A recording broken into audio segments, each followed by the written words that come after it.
Welcome all the devotees. చాలా చాలా ధన్యవాదాలు. And it's a beautiful day, Saturday, శుభదినం. And plus pure devotee Gauranga Darshan Prabhu is also there with us. Last time మనము ధ్రువ చరిత్ర ప్రభుతోటి first phase తీసుకున్నాము, విన్నాము. ఆ తర్వాత ఏమైంది? ధ్రువుని భగవంతుడు ధ్రువుని బ్లెస్ చేసిన తర్వాత ఏమైంది అన్న విషయాలు ఇప్పుడు గౌరంగ దర్శన్ ప్రభుజీ తోటి తెలుసుకుందాము. ప్రభుజీ ఎంతో బిజీగా ఉన్నా కూడా మన కోసం టైం వెచ్చించారు. వారికి ధన్యవాదాలు, మీ అందరికీ ధన్యవాదాలు. ఇప్పుడు నేను మేబీ మనలో జాయిన్ అయిన దాంట్లో కొత్త వాళ్ళు ఎవరన్నా ఉంటారేమో. నేను వరద మన సీనియర్ డివోటీ వరద రజనారాయణ ప్రభుజీ తోటి, ప్రభుజీ బై ఛాన్స్ మీ దగ్గర బ్రీఫింగ్ గౌరంగ దర్శన్ ప్రభుజీ యొక్క బ్రీఫింగ్ ఏమన్నా ఇవ్వగలుగుతారా?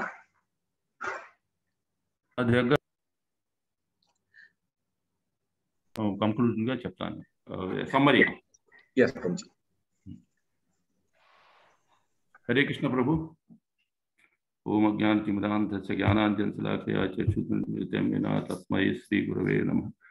శ్రీ చైతన్య మనోభీష్టం స్థాపితం येन భూతలే స్వయం కథాం దదాతి సుపదాంతికం వందేహం శ్రీ గురు శ్రీయుతపదకరం శ్రీ గురుం వైష్ణవాంశ శ్రీ రూపం సాగరజాతం సహగణా రఘునాథానికం తం సజీవం సాద్వైతం సావధూతం పరిజన సహితం కృష్ణ చైతన్య राधा कृष्ण पादान सहगणा श्री विशाखान्विता हे कृष्णा करुणा सिंधु दीनबंधु जगतपते गोपीशा गोपिकांत राधा कांत नमस्ते तप्त कांचन गौरांगी राधे वृंदावनेश्वरी वृषभानुसुते देवी प्रणमामि प्रिय आनंद लीलामृत विग्रहे माधुर्य सुंदराय तस्मै महाप्रेम सुप्रदाय राम चैतन्य चंद्राय नमो नमस्ते चैतन्य चंद्राय नमो नमस्ते चैतन्य चंद्राय नमो नमस्ते. हरे कृष्ण प्रभु. ఈ గౌరాంగ ప్రభు మన గోల్డెన్ ఎకో విలేజ్ దాంట్లో మన ఆధ్యాత్మిక పీఠానికి కులపతిగా ఉన్నారు. ఆయన అనేక గ్రంథాలు రచించారు. తర్వాత ఈ గోవర్ధన ఎకో విలేజ్లో ఉన్నటువంటి మన ఆధ్యాత్మిక సంఘానికి అంతా కులపతిగా ఉంటూ చాలా అనేక ఉపన్యాసాలు కూడా చేశారు. ఆయన అనేక ఉపన్యాసాలు కూడా చేశారు. భగవంతు ఆధ్యాత్మిక తత్వం మీద, ప్రభుపాద యొక్క సందేశాల మీద అనేక రకమైన ఉపన్యాసాలు చేశారు. ఇప్పుడు ప్రస్తుతం ధ్రువ చరిత్ర చెప్తున్నారు మన కోసం వారు దయతోటి. అది మనం వినటానికి అంతరం ఉత్సుకత చూపిస్తుండొచ్చు. ఇప్పుడు మనం గౌరంగ ప్రభు దర్శన్ ప్రభుని ఆయనకు గొప్పతనం ఏంటంటే చాలా పుస్తకాలు రాశారు, కానీ ఏమి తెలియనట్టుగా కనపడుతున్నారు మనకి. కానీ చాలా పుస్తకాలు రాశారు, అనేక పుస్తకాలు మన ప్రభుపాద యొక్క సందేశాలు పుస్తకాలు చాలా రాశారు. అవి ఇప్పుడు ప్రస్తుతం గుర్తులేవు, నాకు లిస్టు చాలా ఉంది. అది పుస్తకాలన్నీ కూడాను. పుస్తకాల్లో ఇంకా ఏమిటంటే ఇది మన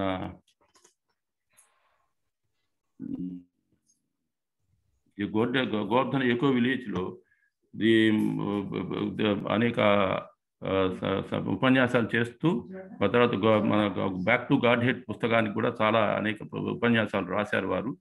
వాటిని అన్నిటి కూడా మనం చదువుకోవచ్చు. చాలా అందుబాటులో ఉంటాయి మనకి చాలా, అవి మనం చదువుకోవచ్చు. ప్రస్తుతం ప్రభు మన కిందటి ఒక 2 వారాల క్రితం మనకు ధ్రువ చరిత్ర యొక్క ధ్రువుడి యొక్క భగవంతుని ఎలా పొందాడో అది చెప్పారు.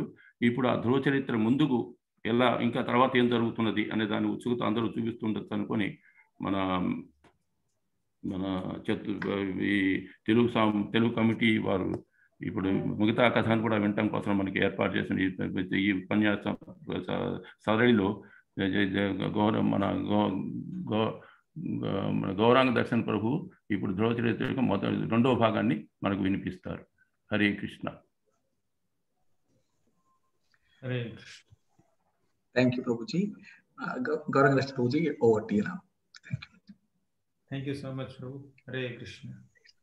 Om Namo Bhagavate Vasudevaya. Om Namo Bhagavate Vasudevaya. ఓం నమో భగవతే వాసుదేవాయ. హరే కృష్ణ. మనం గత నెల ధ్రువ చరిత్ర చెప్పుకున్నాం. శ్రీమద్ భాగవతం 4వ స్కందం 8వ అధ్యాయం 9వ అధ్యాయం, ఈ 2 అధ్యాయాలు మనం చెప్పుకున్నాం. ఈ 2 అధ్యాయాలు మనం చూసింది ఏమిటంటే, ఆ ధ్రువుడు 5 ఏళ్ల బాలుడుగా ఉన్న సమయంలో ఒకసారి తండ్రి ఒళ్ళో కూర్చోవడానికి ప్రయత్నించాడు, కానీ తండ్రి ఉత్తానపాదుడు దగ్గరకు తీసుకోలేదు.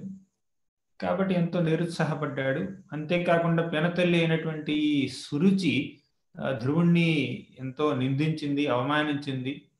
ఆ అవమానాన్ని తట్టుకోలేక ఎంతో కోపంతో ధ్రువుడు తన తల్లి అయినటువంటి సునీతి దగ్గరికి వెళ్ళాడు. సునీతి ఓదార్చింది. సునీతి ముఖ్యంగా ధ్రువుడికి చెప్పింది 3 విషయాలు. ఏమిటంటే, 1, ఎవరు నీకు హాని చేసినా కూడా మళ్ళీ వారికి నువ్వు హాని తలపెట్టకూడదు. వాళ్ళకి ఏదో కీడు జరగాలని, చెడు జరగాలని నువ్వు ఆలోచించకూడదు. అది మొదటి విషయం.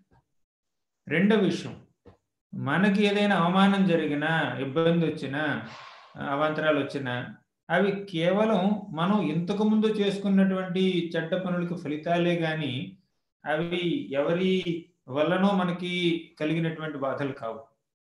వారి ద్వారా మనకు రావచ్చు. మనం అనుభవించవలసిన బాధ ఇంకొకరి ద్వారా మనకు రావచ్చు, కానీ వాళ్ళ నుంచి రావట్లేదు, మన నుంచే వస్తుంది. అదొక విషయం చెప్పింది. ఇక 3వ విషయం చెప్పింది ఏమిటంటే, నీకు ఏ కోరిక తీరాలన్నా కూడా ఆ భగవంతుడిని వేడుకో, ఆయన్ని పూజించు, ఆయన్ని ధ్యానించు. అప్పుడు నీకు ఏ కోరికలున్నా కూడా తీరుతాయి. తండ్రి ఒళ్ళో కూర్చోవాలన్నా, తండ్రి సింహాసనం మీద కూర్చోవాలన్నా, ఇంకా ఏ కోరిక ఉన్నా కూడా నువ్వు ఆ భగవంతుని వేడుకోవచ్చు. త్వమేవ వత్సాశ్రయ భృత్య వత్సలం ముముక్షుభిర్మృగ్య పదాబ్జ పద్ధతిం అనన్య భావే నిజ ధర్మ భావితే మనస్యవస్థాప్య భజస్వ పూరుషం. త్వమేవ వత్స ఆశ్రయ భృత్య వత్సలం. ఓ వత్స ధ్రువ, ఆశ్రయ భృత్య వత్సలం, ఆ భృత్యవత్సలుడైనటువంటి ఆ శ్రీకృష్ణ భగవానుని ఆశ్రయం పొందు. ముముక్షుభిర్మృగ్య పదాబ్జ పద్ధతి, ఆయన పాదాలకి పూజ చేసే ఈ ఒక పద్ధతి ఎంతో గొప్ప గొప్ప ఋషులు, మునులు, భక్తులు అవలంబించారు. వారి అడుగుజాడల్లో నువ్వు నడుస్తూ ఆ భగవంతుడిని కీర్తించు, ధ్యానించు, పూజించు అని చెప్పింది అనమాట. ఈ విధంగా తల్లి చేసినటువంటి ఉపదేశాన్ని ధ్రువుడు తన హృదయంలోకి తీసుకుని ఇక భగవంతుడిని పూజించడానికి ఉద్యుక్తుడయ్యాడనమాట. ఎవరికి చెప్పకుండా ఈ తండ్రి భవనాన్ని విడిచిపెట్టి అడవిలోకి వెళ్ళాడు. అడవిలోకి వెళ్ళినటువంటి ఆ ధ్రువుడికి మన నారద ముని తారసిల్లాడు అనమాట. నారదుడు ఒక గొప్ప భక్తుడు, మహాభక్తుడు. ఈ నారదుడు ఈ ధ్రువుణ్ణి కొంచెం పరీక్షించాలి అన్న ఒక ఉద్దేశంతో ధ్రువుడికి ఎదురుగా వచ్చి, నువ్వు చిన్నపిల్లవాడివి, ఈ వయసులో అంత ఘోర తపస్సు నువ్వెక్కడ చేస్తావు? ఆ భగవంతుణ్ణి, దేవాది దేవుణ్ణి, శ్రీకృష్ణుణ్ణి, శ్రీ మహావిష్ణువుని మెప్పించడం అంత సులభతరం కాదు. కాబట్టి ఇంటికి వెళ్ళు, ఆడుకు.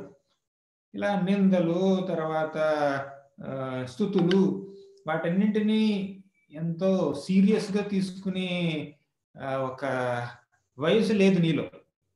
కాబట్టి నువ్వు ఆటాడుకోవాలి. అదే కాకుండా ఏది సత్కారం, ఏది ధిక్కారమో తెలుసుకునే ఒక పరిపక్వత నీలో ఉందంటే, ఆ పరిపక్వతతో నువ్వు ఒక విషయం అర్థం చేసుకోవాలి. ఏమిటంటే, ఎప్పుడైనా నీకు ఒక అవాంతరాలు వచ్చినా, అవమానాలు కలిగినా వాటికి కారణం మనం చేసుకున్న కర్మలే అన్న విషయం అర్థం చేసుకో. ఇంకొకరి పట్ల నువ్వు ద్వేష భావాలు కానీ, ప్రతీకార భావాలు కానీ కలిగి ఉండకూడదు అని చెప్పి మన ఈయన కూడా చెప్పాడు. తల్లి చెప్పినట్టే నారదముని కూడా చెప్పాడు. కానీ ధ్రువుడికి ఏమిటంటే, ఈ ప్రతీకార భావం, పినతల్లి మీద కోపం, మన ఉత్తముడు, పినతల్లి కొడుకైనటువంటి తన తమ్ముడైనటువంటి ఉత్తముడి మీద కాస్త ద్వేషం, కాస్త జలసి, అవన్నీ కొంచెం ఉన్నాయి అన్నమాట. కాబట్టి నన్ను నా తండ్రి సింహాసనంలో కూర్చొనివ్వలేదు వీళ్ళు, నేను నా తండ్రి కన్నా, తాత కన్నా, ముత్తాత కన్నా ఈ ప్రపంచంలో అందరికంటే గొప్ప పదవిలో ఉన్నటువంటి ఆ బ్రహ్మ కన్నా గొప్ప పదవిలో కూర్చోవాలన్న కోరికతో నేను అడవిలోకి వచ్చాను. భగవంతుడిని మెప్పించి ఆ కోరిక తీర్చుకోవాలని నేను చూస్తున్నాను. కాబట్టి ఈ కోరికని తీర్చుకునే ఒక నిజాయితీ అయినటువంటి ఒక మార్గాన్ని నువ్వు నాకు ఉపదేశించు అని ధ్రువుడు మన నారద మునిని అభ్యర్థించాడు అన్నమాట. ఇప్పుడు నారదుడు ఈ ధ్రువుడిగా ఉండేటప్పుడు నారదుడికి 2 ఆప్షన్స్ ఉన్నాయి. ఇప్పుడు ఒకటి, ధ్రువుడు తనిచ్చినటువంటి ఆ సలహాన్ని త్రోసిపుచ్చాడు, ధ్రువుడు తన ఆజ్ఞని ఉల్లంఘించాడు. అంతేకాకుండా రెండో విషయం ఏమిటంటే ధ్రువుడిలో ఎంతో భౌతిక వాంఛలు ఉన్నాయన్నమాట, మెటీరియల్ డిజైర్స్ ఉన్నాయన్నమాట. మూడో విషయం, ధ్రువుడు ఎంతో పట్టుదలతో ఉన్నాడు, డిటర్మినేషన్. ధ్రువుడిలో భగవంతుడిని పూజించాలి అన్న పట్టుదల ఎంతో గొప్పగా ఉందన్నమాట, 5 ఏళ్ల బాలుడైనా కూడా. కాబట్టి నారదుడు మొదటి 2 విషయాల్ని విస్మరించి మూడో విషయం మాత్రమే తీసుకున్నాడు. మొదటి 2 విషయాలు ఏమిటి? ఈ పిల్లవాడు నేను ఇచ్చినటువంటి ఉపదేశాన్ని స్వీకరించలేదు, పర్వాలేదు, నాకేం బాధ లేదు.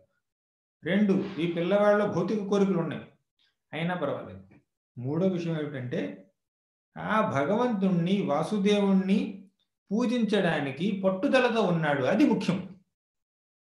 మనం వేరే వాళ్ళని చూస్తున్నాం, ప్రీచింగ్ చేస్తుంటాం కదా, ప్రచారం చేస్తున్నప్పుడు కూడా వారిలో భగవంతుణ్ణి పూజించే, భగవంతుని నామాల్ని జపించే ఆ యొక్క ఆసక్తి ఎంత ఉంది అన్న విషయం మనం గమనించాలి, అది ముఖ్యం. వారి యొక్క ఉద్దేశాలు కొంచెం చెడుగా ఉండొచ్చు, మొదటి రోజే అంత శుద్ధ భక్తి భావాలు ఎవరు చూపిస్తారు చెప్పండి. కానీ కాస్తో కూస్తో భగవంతుని పూజించాలన్న ఒక కాస్త ఆసక్తి కానీ పట్టుదల కానీ ఉంటే, ఆ పట్టుదలని, ఆ ఆసక్తిని ఆధారం చేసుకుని ఒక భక్తుడు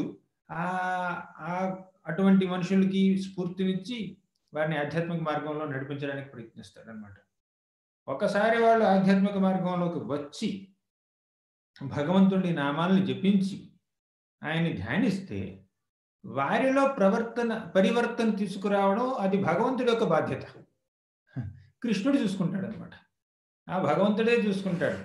వీళ్ళు సకామ భక్తులు కావచ్చు, సకామ భక్తులు అంటే ఎన్నో కోరికలతో భగవంతుడు భక్తి చేసేవాడు అనమాట.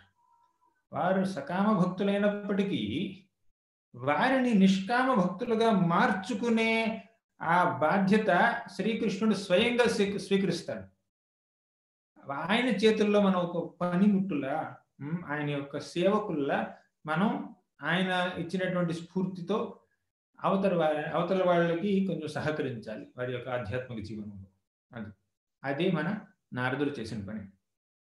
నారదుడు ఎంతో గొప్పగా ఈ పిల్లవాడిని మహావనానికి డైరెక్ట్ చేశాడు అనమాట. నువ్వు మహావనానికి వెళ్ళు, బృందావనంలో మహావనం అనే ఒక గొప్ప వనం ఉంది, అక్కడికి వెళ్ళి ఓం నమో భగవతే వాసుదేవాయ అన్న మంత్రాన్ని జపించు. అలాగే ఆ భగవంతుడి యొక్క మూర్తిని ఒక మట్టితోనే నువ్వు చేసుకుని ఏమనాలి, ఆ అడవిలోనే ఉండేటటువంటి పళ్ళు, ఫలాలు, తర్వాత ఆకులు, పువ్వులు, తర్వాత తులసి దళాలు సేకరించి ఆయన పూజించు. అలా ఆయన కాస్త భక్తి మార్గాన్ని ఆయనకి కొంచెం బోధించాడు. ఎవరు? నారదుడు. ఇక ధ్రువుడు అలా వెళ్ళాడు. అలా వెళ్ళినటువంటి ధ్రువుడు ఎంతో పట్టుదలతో 6 మాసాలు 6 నెలలు ఎంతో పట్టుదలతో కాస్త కూడా అటు ఇటు వెళ్లకుండా, మనసు అటు ఇటు వెళ్లకుండా, చంచలం కాకుండా భగవంతుడి మీదే ఆ మనసుని పూర్తిగా లగ్నం చేసి ఓం నమో భగవతే వాసుదేవాయ అన్న మంత్రాన్ని జపించి 6 నెలల్లో భగవంతుడి యొక్క సాక్షాత్కారం పొందాడు. తర్వాత తను ఏ ఉద్దేశంతో ఈ తపస్సును ఆచరించాడో ఆ ఉద్దేశాన్ని, తనకు ఉండేటటువంటి ఆ కోరికల్ని పూర్తిగా మర్చిపోయాడు. భౌతిక వాంఛతో భగవంతుడి పూజ చేశాడు.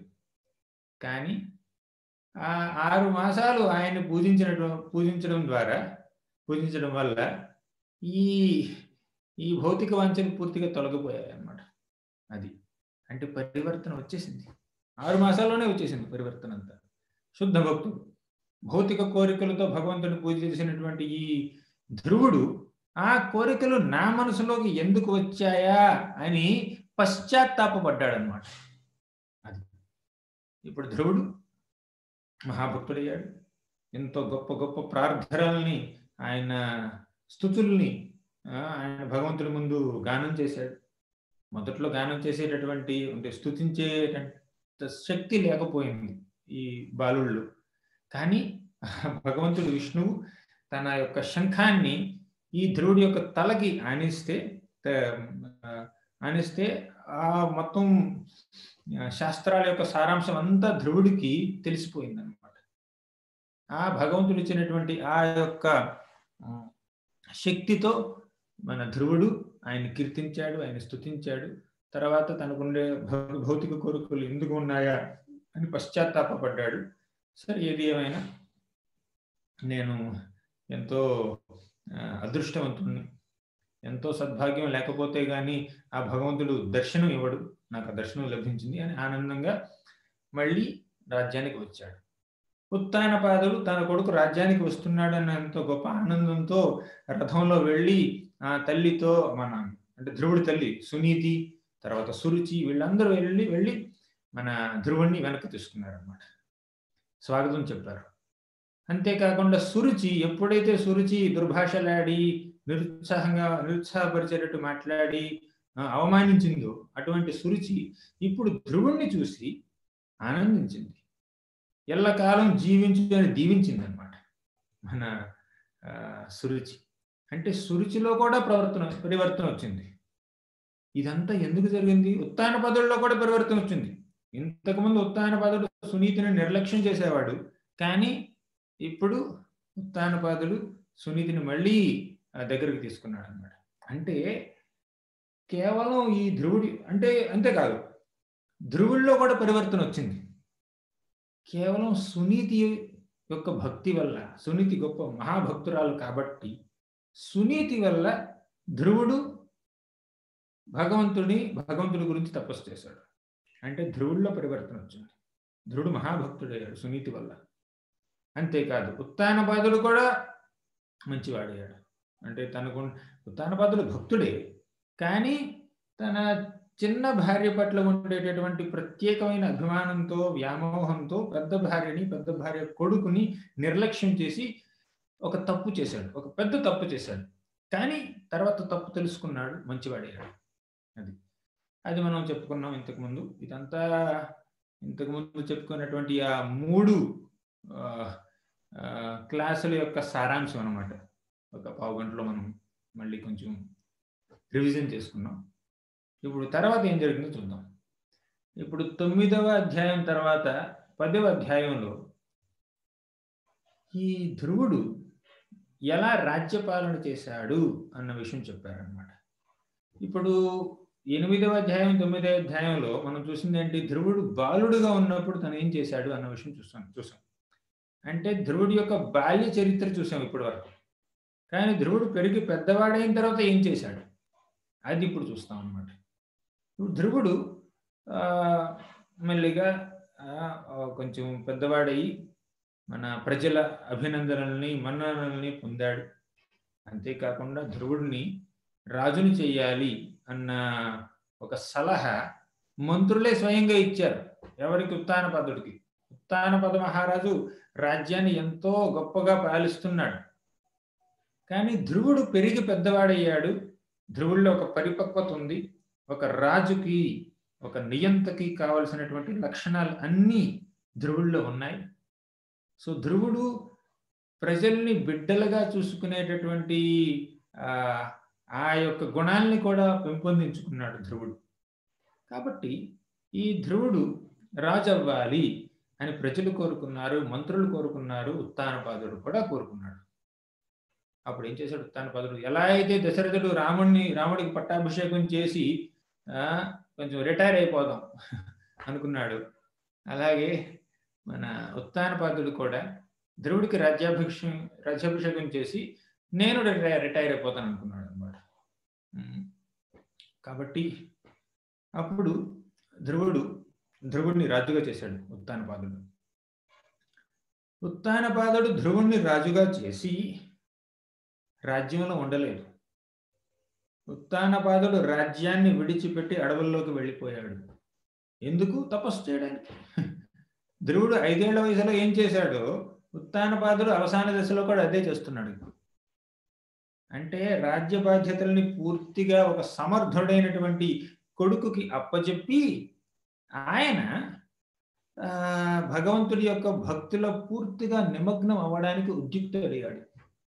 అది మన ఉత్తానపాదుడి యొక్క గొప్పతనం.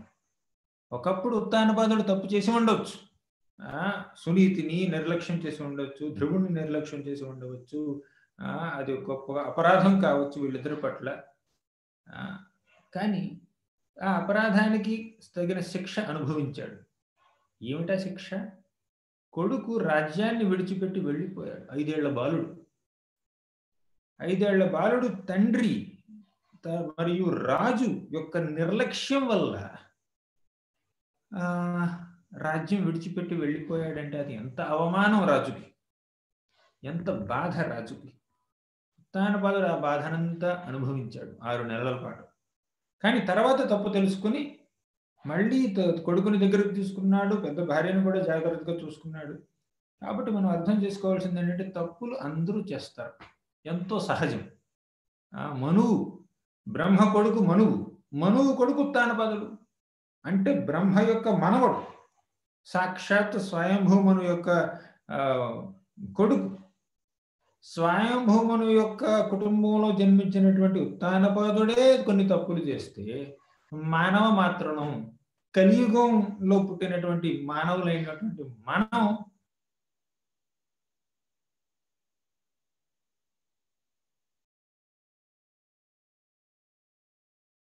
ఇతరులు తప్పులు చేస్తే వారిని క్షమించేటటువంటి సద్గుణం మనకి ఉండాలి. అసలు తప్పే చెయ్యకుండా ఉండడం అనేది చాలా చాలా గొప్ప స్థాయి అన్నమాట.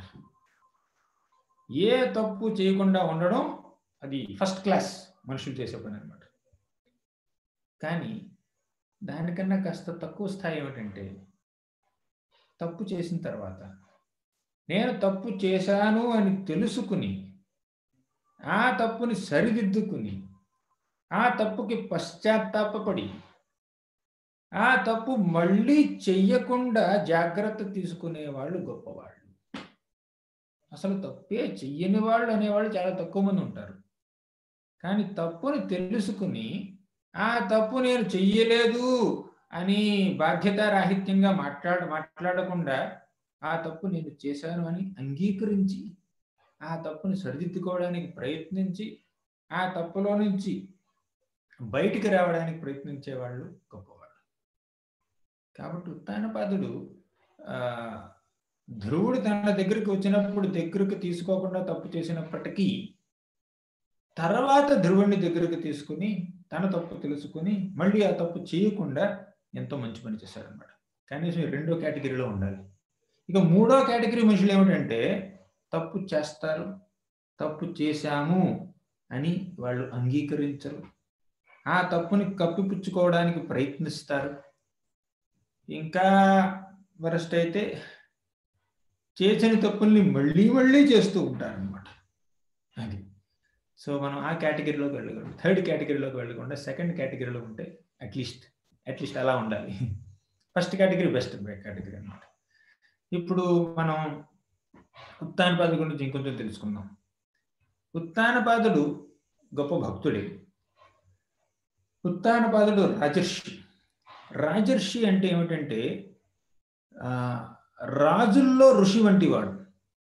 ఋషి కాదు, ఋషి అంటే ఏమిటి? అడవుల్లో ఉంటాడు, తపస్సు చేసుకుంటాడు, ఇక సర్వసంగ పరిత్యాగి, రాజ్య బాధ్యతలు కానీ ఆభరణాలు, సేవకులు, తర్వాత సైనికులు, మంత్రులు, వీటన్నిటితో వారికి పని లేదు. సో అటువంటి వాళ్ళు ఋషులు.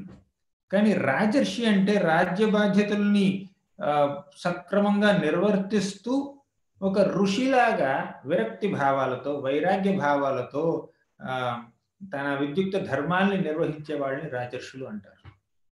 అంటే వాళ్ళకి రెస్పాన్సిబిలిటీ ఉంటుంది, డిటాచ్మెంట్ కూడా ఉంటుంది అన్నమాట. అంటే బాధ్యత ఉంది, వైరాగ్యం కూడా ఉంది. అంటే వైరాగ్యం ఉండడం, డిటాచ్మెంట్ ఉండడం అంటే బాధ్యతల్ని విస్మరించడం కాదు. బాధ్యతల్ని సక్రమంగా నిర్వర్తించడం అంటే పూర్తిగా అటాచ్మెంట్ పెంపొందించుకోవడం కాదు. అంటే దాని పట్ల వ్యామోహం పెంపొందించుకోకూడదు అనమాట. అంటే responsibility should not lead to undue attachment and detachment does not mean irresponsibility. అంటే నేను డిటాచ్డ్గా ఉండాలి అని ఇర్రెస్పాన్సిబుల్గా ఉండకూడదు. ఓకే, నేను రెస్పాన్సిబుల్గా ఉండాలి అని చెప్పి అటాచ్ అయిపోకూడదు. సో రాజర్షి అంటే a combination of detachment and responsibility. బాధ్యతతో రాజ్యాన్ని పరిపాలిస్తారు వాళ్ళు. సరైన సమయం రాగానే వైరాగ్య భావాలతో, భక్తి భావాలతో రాజ్య బాధ్యతల్ని పూర్తిగా ఒక సరైనటువంటి సమర్థుడైనటువంటి రాజుకి అప్పచెప్పి వారు భగవంతుడి యొక్క శరణ పొందుతారనమాట. ఇది రాజర్షులు చేసే పని. ఉత్తానపాదుడు అదే చేశాడు. ఇంకాస్త పెద్దవాడైన తర్వాత ధ్రువుడు చేసిన పని కూడా అది. వీరి వంశంలో ప్రాచీన బర్హి చేసిన పని అది, పృథు మహారాజు చేసిన పని అది, పరీక్షిత్ మహారాజు, తర్వాత యుధిష్ఠిర మహారాజు, అంబరీషు మహారాజు, ఇలా ఎంతో గొప్ప గొప్ప మహారాజులు, చక్రవర్తులు, ఎంపరర్స్, వీళ్ళందరినీ రాజర్షులు అన్నారు. ఎందుకన్నారు? రాజులుగా రాజ్యాన్ని పరిపాలించారు, కానీ ఆ రాజ్యం పట్ల వ్యామోహం మాత్రం పెంపొందించుకోలేదు వాళ్ళు. రాజ్యం పట్ల ఎటువంటి వ్యామోహం లేకుండా, కేవలం బాధ్యత, వ్యామోహం లేకుండా, ఇందులో నాది అన్న ఒక భావన లేకుండా నిస్వార్థంగా ప్రజలకు సేవ చేశారు వాళ్ళు. కలియుగంలో ఉండేటటువంటి రాజకీయ నాయకులు వలె కాకుండా వాళ్ళు ఇంతకుముందు యుగాల్లో ఉండేటటువంటి వాళ్ళు అనమాట. అంటే ఎటువంటి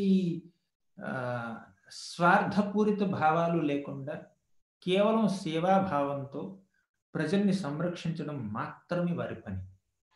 అది ఎప్పటి వరకు? ఇంకొక సమర్థుడైనటువంటి రాజు తయారయ్యే వరకు మాత్రమే.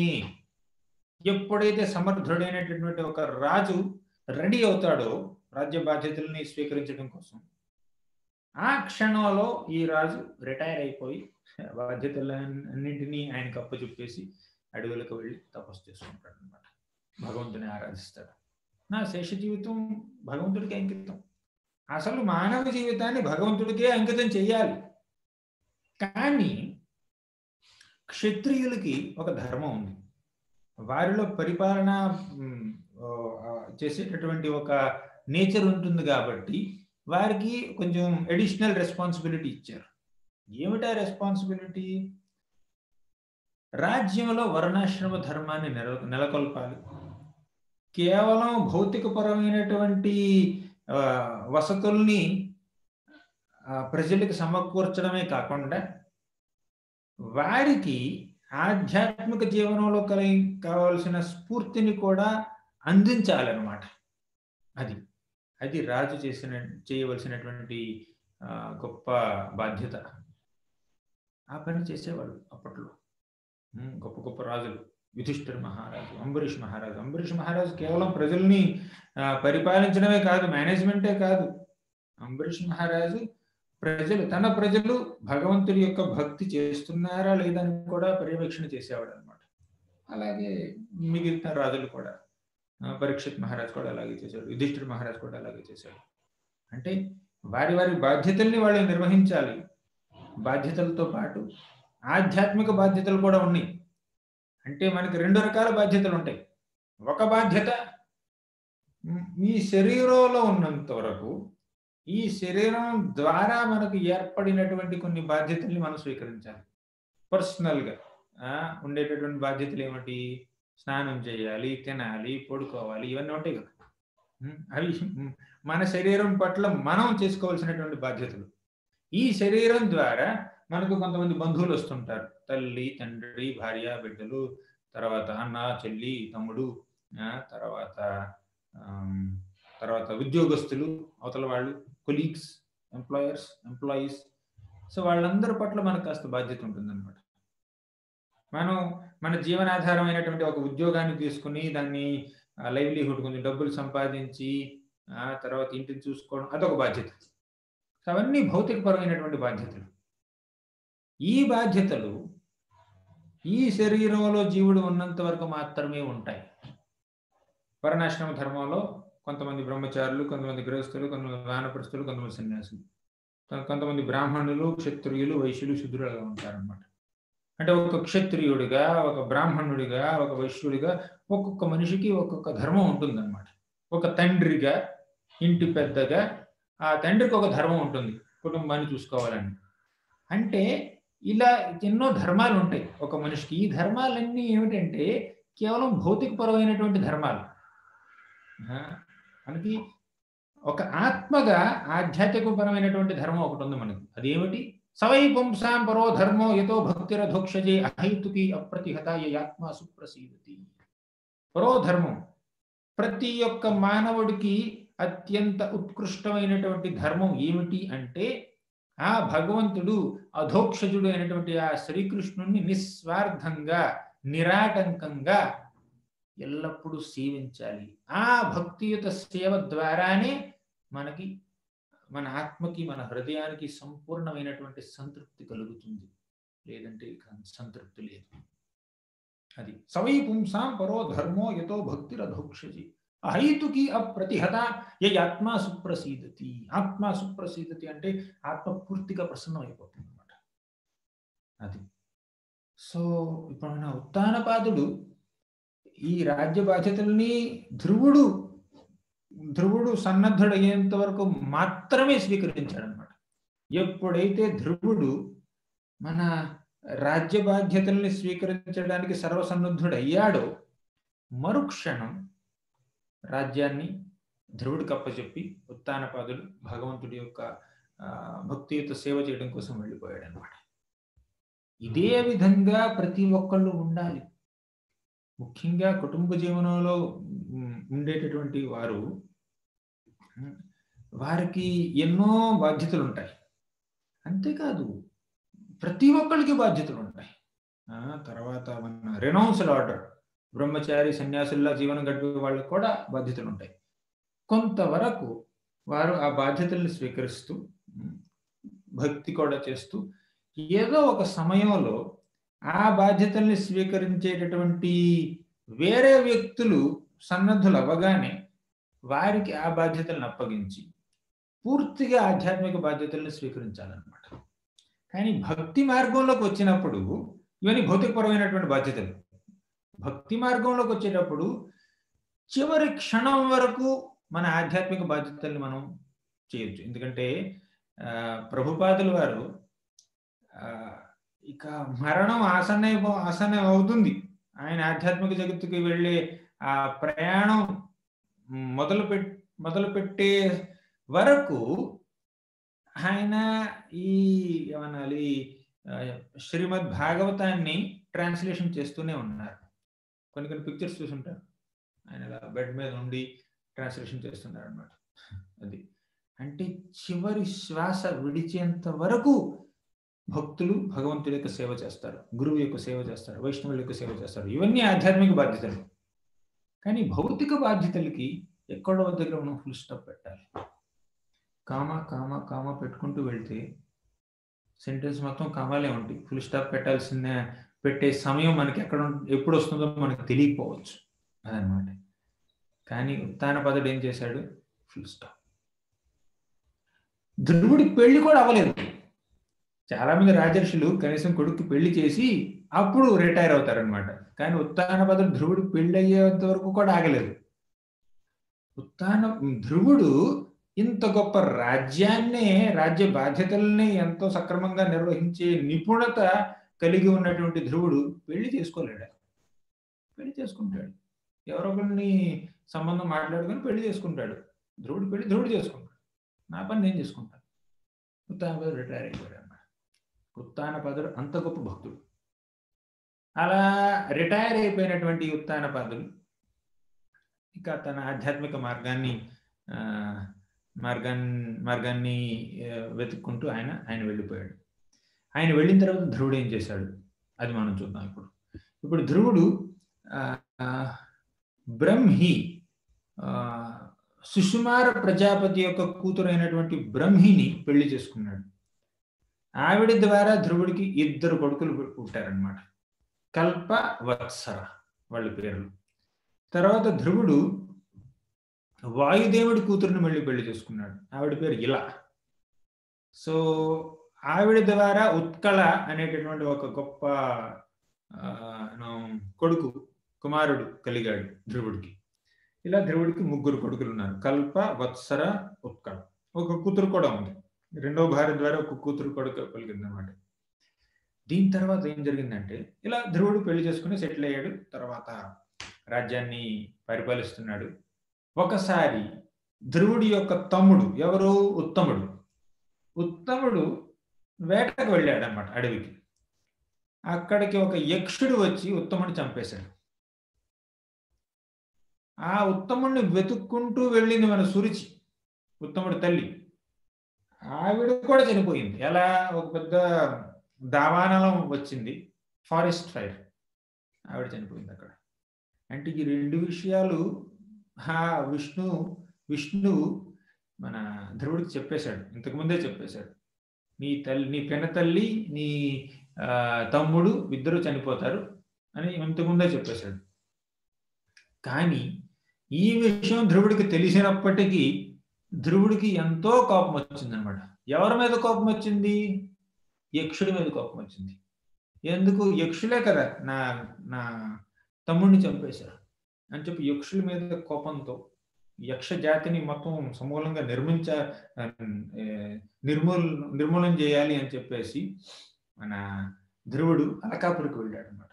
అలకాపురి అంటే ఈ యక్షులు అందరూ ఉండేటటువంటి ప్రదేశం. అది కొంచెం, యక్షులు అంటే కుబేరుడి యొక్క అనుచరులు. ఈ యక్షులు, కుబేరుడు వీళ్ళంతా శివుడి యొక్క భక్తులు. వాళ్ళు కైలాసానికి దగ్గరగా అలకాపురి దగ్గర ఉంటారనమాట. వాళ్ళు ఇప్పుడు కొంచెం అది టిబెట్, చైనా, నేపాల్ ఆ ఏరియా అలా అంటుంటారు. నాకు పెద్దగా జియోగ్రఫీ తెలియదు.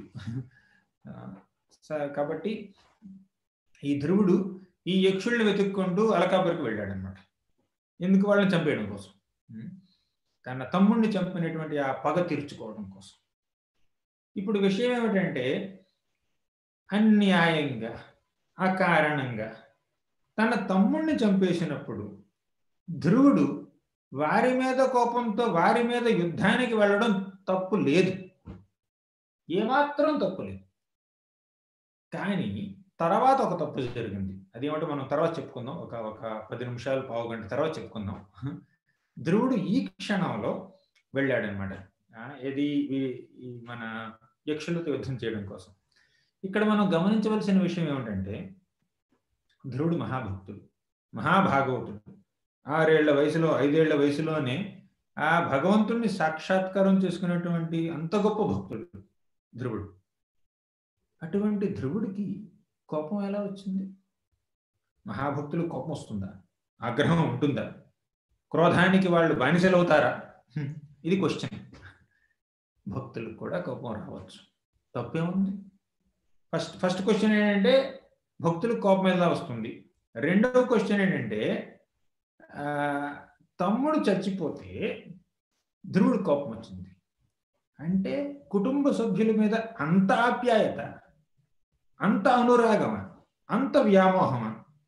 అంతేకాకుండా మన విష్ణువే ఇలా ధ్రువుడి యొక్క తమ్ముడు చనిపోతాడు అన్న విషయాన్ని విష్ణువే చెప్పాడు స్వయంగా. అయినా కూడా కోపం వచ్చింది, అయినా కూడా యక్షుల మీద యుద్ధానికి వెళ్ళాడు అనమాట. కోపం రావడం ఒక విషయం, ఆ కోపంతో ధనుర్బాణాలు ధరించి ఒక పెద్ద రథం మీద అలకాపురికి వెళ్ళాడు, ప్రయాణం చేశాడు అనమాట వాళ్ళందరూ చంపేయడం కోసం. అంత పెద్ద యాక్షన్ తీసుకున్నాడు. ఇది ఎంతవరకు సబబు? సబబే, ఎందుకు కాదు అంటే భక్తులంటే వాళ్ళు రాతి బండలు కాదు కదా, పాషాణం కాదు కదా, వారికి కూడా హృదయాలు ఉంటాయి, వారికి కూడా ఎమోషన్స్ ఉంటాయి, వారి మనసు కూడా ద్రవిస్తుంది. తమ్ముడు చనిపోతే ఏడవకుండా ఉండడానికి ధ్రువుడు ఏమన్నా బండరాయా ఏమిటి? తమ్ముడు చనిపోతే కోపం వస్తుంది, బాధ కలుగుతుంది. అంతేకాదు ఇప్పుడు మన మహాభారత యుద్ధం తీసుకోండి. మహాభారత యుద్ధం, కురుక్షేత్ర యుద్ధం మొదలవక ముందే శ్రీకృష్ణుడు అర్జునుడికి భగవద్గీత చెప్పాడు. భగవద్గీతలో ఏమేం చెప్పాడు? అచ్ఛేద్యోయం అదాహ్యోయం అక్లేద్యో శోష్యతేవచ. అంటే ఈ ఏమనాలి, ఆత్మని ఎవరు బంధించలేరు, ఛేదించలేరు, నీరు తడపలేదు. అలా అంటే ఆత్మ శాశ్వతమైనది, శరీరం అశాశ్వతమైనది. Body is never alive, soul is ever alive అని చెప్పి మన కృష్ణుడు ఆత్మతత్వం గురించి చెప్పాడు. అంతేకాకుండా చాలా చెప్పాడు. 18 అధ్యాయాల్లో కృష్ణుడు చెప్పనటువంటి ధర్మ సూక్ష్మాలు లేనే లేవు. భగవద్గీత అంత గొప్ప ఇది. అర్జునుడు అవన్నీ అర్థం చేసుకొని యుద్ధం చేశాడు అన్నమాట. ఇలా యుద్ధం చేస్తూ చేస్తూ కొన్ని రోజులు గడిచిన తర్వాత అర్జునుడి కొడుకు అభిమన్యుడు చనిపోయాడు. అప్పుడు అర్జునుడు ఎంత ఏడ్చాడు, ఎంత బాధపడ్డాడు. ఎవరైతే నా కొడుకు అభిమన్యుడిని చంపారో జయద్రథుడు, ఆ జయద్రథుడిని నేను రేపు సూర్యాస్తమయంలోగా చంపేస్తాను. వాడిని చంపకపోతే నేను చచ్చిపోతాను, నేను అగ్ని ప్రవేశం చేస్తాను అని చెప్పి గొప్ప శపథం తీసుకున్నాడు అనమాట. అంటే యుద్ధం అన్న తర్వాత జనాలు చచ్చిపోతారు. అది కొడుకులైనా చచ్చిపోవచ్చు, అన్నాలైనా, తమ్ముళ్ళైనా, తర్వాత శత్రువులైనా, ఎవరైనా చనిపోవచ్చు. యుద్ధంలో ఎంతమంది చనిపోతూ ఉంటారు. కానీ అభిమన్యుడు చచ్చిపోతే అర్జునుడు ఎంత బాధపడ్డాడు. ఆ బాధ సబబే. ఎందుకు భక్తులు ఎందుకు ఇలా విలపిస్తుంటారు, భక్తులు ఎందుకు బాధపడతారు? అవతల వాళ్ళు చనిపోతే అంటే భక్తులకు అర్థమవుతుంది కదా, అంటే ఆత్మకు చావు లేదు. ఈ చనిపోయినటువంటి ఈ మనిషి, ఈ వ్యక్తి ఈ శరీరాన్ని విడిచిపెట్టాడు. శరీరం ఎప్పటికైనా విడిచిపెట్టవలసిందే. ఈ శరీరాన్ని విడిచిపెట్టి ఇంకో శరీరంలోకి వెళ్తాడు. లేదంటే అదృష్టం అయితే పూర్తిగా ఆధ్యాత్మిక జగత్తులోకి వెళ్తాడు, వైకుంఠానికి వెళ్తాడు, లేకపోతే గోలోకానికి వెళ్తాడు. ఆయన ఆనందించవచ్చు కదా. కానీ ఎందుకు ఏడుస్తారు? మనం ఎందుకు ఏడుస్తాం భక్తులు చనిపోతే? వైష్ణవులు అంటే భక్తులు ఇంకొక భక్తుడు దూరం అయితే బాధపడతారు. ఎందుకు బాధపడతారు అంటే వారు ఈ మాయ చేత ప్రభావితం అవ్వడం వల్ల బాధపడరు. బాధపడకూడదు. ఏమిటంటే ఈ భక్తుడి యొక్క సాంగత్యం వల్ల నేను కృష్ణ భక్తి చేసేటటువంటి అవకాశం నాకు కలిగింది. ఈ కృష్ణ భక్తుడి సాంగత్యంలో కృష్ణ భక్తిని నేను చేసేటటువంటి ఆ యొక్క ఫెసిలిటీ నాకు లభించింది. కాబట్టి ఈ భక్తుడి యొక్క, ఈ వైష్ణవుల యొక్క సాంగత్యం నాకు ఎంతో ఎంతో ఇంపార్టెంట్. అంటే భక్తుడి యొక్క సాంగత్యం నాకు ఈ విధంగా దీని తర్వాత ఇక ముందు నాకు లభ్యం కాదు అని బాధపడతాడు అనమాట భక్తులు. అంటే తెలుగులో కొంచెం కష్టం అవుతుంది. అంటే Vaishnavas, when they lament about the death of other Vaishnavas, their mood is that I am missing this Vaishnava. They have feelings of separation from the other Vaishnavas. In the association of these Vaishnavas, in the association of this devotee, I am able to do my devotional service in a very effective manner. He has been a great source of inspiration for me. Now he is gone. So, అంటే భక్తులు ఏమిటంటే వేరే భక్తులు దూరమైనప్పుడు వారి ద్వారా నాకు కలిగేటటువంటి ఆ స్ఫూర్తి ఇక నాకు లభించదే అని బాధపడతారు. కానీ తర్వాత వాళ్ళకి అర్థమైపోతుంది. కాసేపు బాధపడతారు, తర్వాత వాళ్ళకి అర్థమైపోతుంది, ఓ అదంతా ఆ భగవంతుడి ఇచ్ఛ. ఇంతకాలం మనతో ఉంచాడు ఈ భక్తుడిని, ఇప్పుడు తీసుకువెళ్ళిపోయాడు, అంత భగవంతుడి ఇచ్ఛ అని వాళ్ళు సర్ది చెప్పుకోగలరు అన్నమాట. అది అంటే భక్తులు విలపిస్తే దాని యొక్క అర్థం ఇది. అది సరే. ఇప్పుడు మనం మళ్ళీ ధ్రువుడి దగ్గరికి వద్దాం. అంటే భక్తులకు కూడా ఆగ్రహం కలగొచ్చు, భక్తులకు కూడా బాధ కలగొచ్చు. అంటే భక్తులకు ఎటువంటి ఎమోషన్స్ లేవు అని అనకూడదు మనం. ఇంత గొప్ప భక్తులు నువ్వు ఎందుకు ఏడుస్తున్నావు? ఏడుస్తారు, ఎందుకు ఏడవరు భక్తులు? అంటే వారికి బాధ ఉంటుంది, వారికి ఆనందం ఉంటుంది, కోపం ఉంటుంది. ఇవన్నీ ఏమిటంటే భక్తి భక్తి is the centre of all these emotions. Krishna is the centre of all these emotions. అలా అనమాట. ఇప్పుడు ధ్రువుడు యుద్ధం చేయడానికి వెళ్ళాడు. అంతేకాదు కేవలం తమ్ముడు చనిపోయాడు అనేటువంటి బాధతోనే కాదు, తమ్ముడిని అన్యాయంగా ఒక యక్షుడు చంపేశాడు, వారిని శిక్షించాలి. ఒక క్షత్రియుడిగా తప్పు చేసిన వాళ్ళని శిక్షించడం అది ఆయన బాధ్యత. అవును కదా? ఎవరైతే రాజ్యంలో ఎవరో ఇంకొకరిని చంపేశారు, అకారణంగా చంపేశారు, రాజ్యం చూస్తూ ఊరుకుంటారా? అదంతా దేవుడి లీల. అంత దేవుడి అనుమతి లేకుండా ఎవరిని చంపగలరు, చంపేది ఎవరు, చచ్చేది ఎవరు అని చెప్పి ఖాళీగా అలా కూర్చుంటే ఆ రాజు అవ్వడు, ఆ రాజు ఋషి అవుతాడు. ఋషి స్పిరిట్ ఉండాలి, కానీ రాజులాగా యాక్షన్ కూడా చేయాలన్నమాట రాజు. కాబట్టి ఈ రాజు తమ్ముడిని అన్యాయంగా చంపారు, అకారణంగా చంపారని చెప్పి యక్షుల మీద ఇక పగ తీర్చుకోవడానికి వెళ్ళాడు, చంపడానికి వెళ్ళాడు. వెళ్ళి యుద్ధం చేశాడు. యుద్ధం చాలా ఎలాబొరేట్గా చెప్పారులేండి. అది మనం భాగవతం ఓపెన్ చేస్తే యుద్ధం ఎలా జరిగిందన్న విషయం సుఖదేవ్ గోస్వామి మైత్రేయముని ఎంతో ఎలాబొరేట్గా చెప్పారనమాట. ఇప్పుడు అక్కడ అలకాపురికి వెళ్ళి మన ధ్రువుడు శంఖారావం చేశాడనమాట. కేవలం ఆ శంఖం యొక్క శబ్దం వినడం వల్ల ఈ యక్షులందరి మనసుల్లో ఎంతో గొప్ప భయం కలిగింది అనమాట. అప్పుడు 130,000 మంది యక్షులు వచ్చారు మన ధ్రువుడితో యుద్ధం చేయడం కోసం. ధ్రువుడు ఒక్కడే, ఇక్కడ ఒకడు, అక్కడ 130,000 మంది వీళ్ళందరూ. ఇప్పుడు ధ్రువుడు ఏమిటంటే వాళ్ళందరినీ ఇక చంపడానికి ప్రయత్నిస్తున్నాడు అనమాట. సో యక్షులు ఏమిటంటే వారి యొక్క రకరకాల ఈటెలు, తర్వాత గదలు, ధనుర్బాణాలు ఇవన్నీ తీసుకుని వచ్చారు, కత్తులు. మన ధ్రువుడి చేతిలో ఉన్నది ఒక గొప్ప ధనుస్సు. ఆ ధనుస్సు ద్వారా ఆయన విడిచిపెడుతున్నాడు అనమాట బాణాలు. అంటే ఈ యక్షులు ఒక్కొక్కసారి మూడు ఏమనాలి 3 బాణాలు విడిచిపెడుతున్నారు అనమాట. సో ధ్రువుడు ఏం చేశాడు, 6 బాణాలు విడిచిపెట్టాడు అనమాట, డబల్. అంతేకాకుండా ఈ యక్షులు ఒక్కొక్కళ్ళు 3 బాణాలు విడిచిపెడుతున్నారు, తర్వాత ఒక్కొక్కళ్ళు 6 బాణాలు విడిచిపెడుతున్నారు. అంటే 130,000 మంది యక్షులు ప్రతి క్షణం 6 బాణాలు ధ్రువుడి మీదకి పంపిస్తున్నారు అనమాట. 6 × 130,000 అంటే ఎంత వచ్చిందండి? 7 లక్షల చిల్లర. ఓకేనా? అంటే ఒక బాణం విడిచిపెట్టడానికి ఎంతసేపు పడుతుంది చెప్పండి? అంటే 3 బాణాలు 6 బాణాలు ఒక్కొక్కసారి విడిచిపెడుతున్నారు వాళ్ళు. ఒక క్షణం, ఒక 10 సెకండ్లు పడుతుందో, 20 సెకండ్లు పడుతుందో, 1 నిమిషం పట్టింది అనుకుందాం. అంటే ప్రతి ఒక్క నిమిషం 7,80,000 మంది 80,000 బాణాలు ధ్రువుడి మీదకి వస్తున్నాయి అన్నమాట. అది ధ్రువుడు ఒక్కడే. ఇప్పుడు ఏం జరిగిందంటే ఈ బాణాలన్నీ ధ్రువుడిని కప్పేశాయి అన్నమాట. దానికి మన ఒక కంపారిజన్ ఏమిటంటే ధ్రువుడిని ఒక గొప్ప పర్వతంతో పోల్చారు. పర్వతం ఒకటే, కానీ వర్షం వచ్చినప్పుడు కొన్ని బిందులు నీళ్లు, ఎంతో నీరు ఈ వర్షం ఏమంటారు ఈ మౌంటైన్ మీద, ఈ పర్వతం మీద పడుతుంది అనమాట.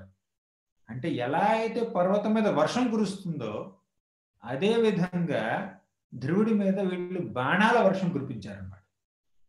కానీ ఈ కంపారిజన్ చూడండి, పర్వతం మీద వర్షం పడితే ఏం జరుగుతుంది చెప్పండి?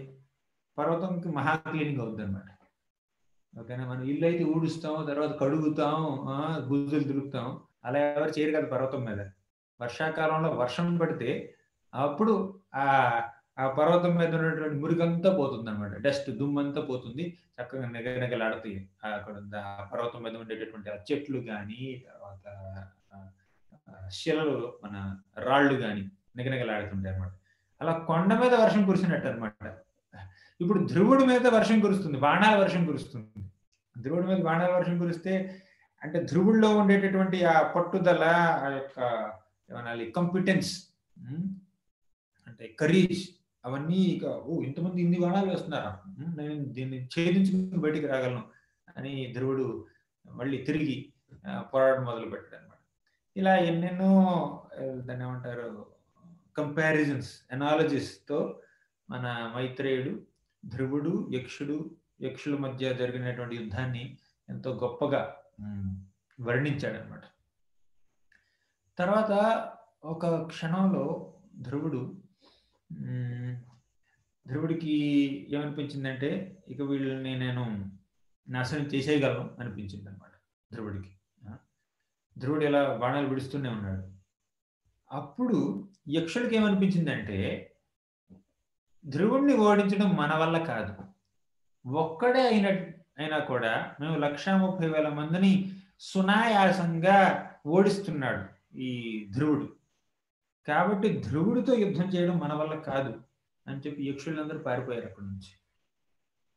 ఈ యక్షులందరూ పారిపోతే అప్పుడు ధ్రువుడికి ఏమనిపించింది, ఓ నా యొక్క బాణాల ధాటికి వాళ్ళు తట్టుకోలేక వాళ్ళు పారిపోయారు అని చెప్పి మన ధ్రువుడు కొంచెం ఆనందించాడు. సరే, అలకాపురి రాజ్యం ఎలా ఉంటుందో ఒకసారి చూద్దాం అని మన ఈ రథ సారథికి చెప్తున్నాడు అనమాట. చెప్తూ సరే వెళ్దాం పదండి అని చెప్పేసి ఇక ముందుకు వెళ్ళడానికి బయలుదేరాడు. కానీ ఒక్కసారి ఆగాడు. ఎందుకు ఆగాడు? ఈ యక్షులందరూ భయపడి పారిపోయినట్టు కనిపిస్తుంది ఇప్పుడు ఈ సన్నివేశంలో. కానీ నిజంగా పారిపోయారా, లేదంటే నీకేమైనా ప్లాన్ వేసి మళ్ళీ వస్తున్నారా, మళ్ళీ నన్ను అటాక్ చేయడం కోసం వాళ్ళు ఏమైనా కొత్త ప్రిపరేషన్స్ ఏమైనా చేస్తున్నారా అని చెప్పి ఒక సందేహం కలిగింది అనమాట ధ్రువుడిలో. అప్పుడు ధ్రువుడు అలకాపురి రాజ్యాన్ని చూడడానికి వెళ్ళలేదు. ధ్రువుడు ఏం చేశాడంటే అక్కడే ఉన్నాడు, ఇంకా ధనుర్బాణాలు ధరించి మన వీళ్ళతో మన సారథితో మాట్లాడుతున్నాడు అనమాట. అప్పుడు అకస్మాత్తుగా ఒక గొప్ప వర్షం కురిసింది. అంతేకాకుండా ఫ్లడ్ వచ్చింది. ఫ్లడ్ ఏమంటారు, వరదలు వచ్చేసినాయి అక్కడికి. అదేమన్నా సముద్ర తీరమా? వరదలు వస్తుంది, వర్షం వస్తుంది. తర్వాత ఆకాశంలో పెద్ద మేఘం కనిపించింది. ఆ మేఘంలో నుంచి వచ్చింది నీళ్లు కాదు, వర్షం నీళ్లు కాదు,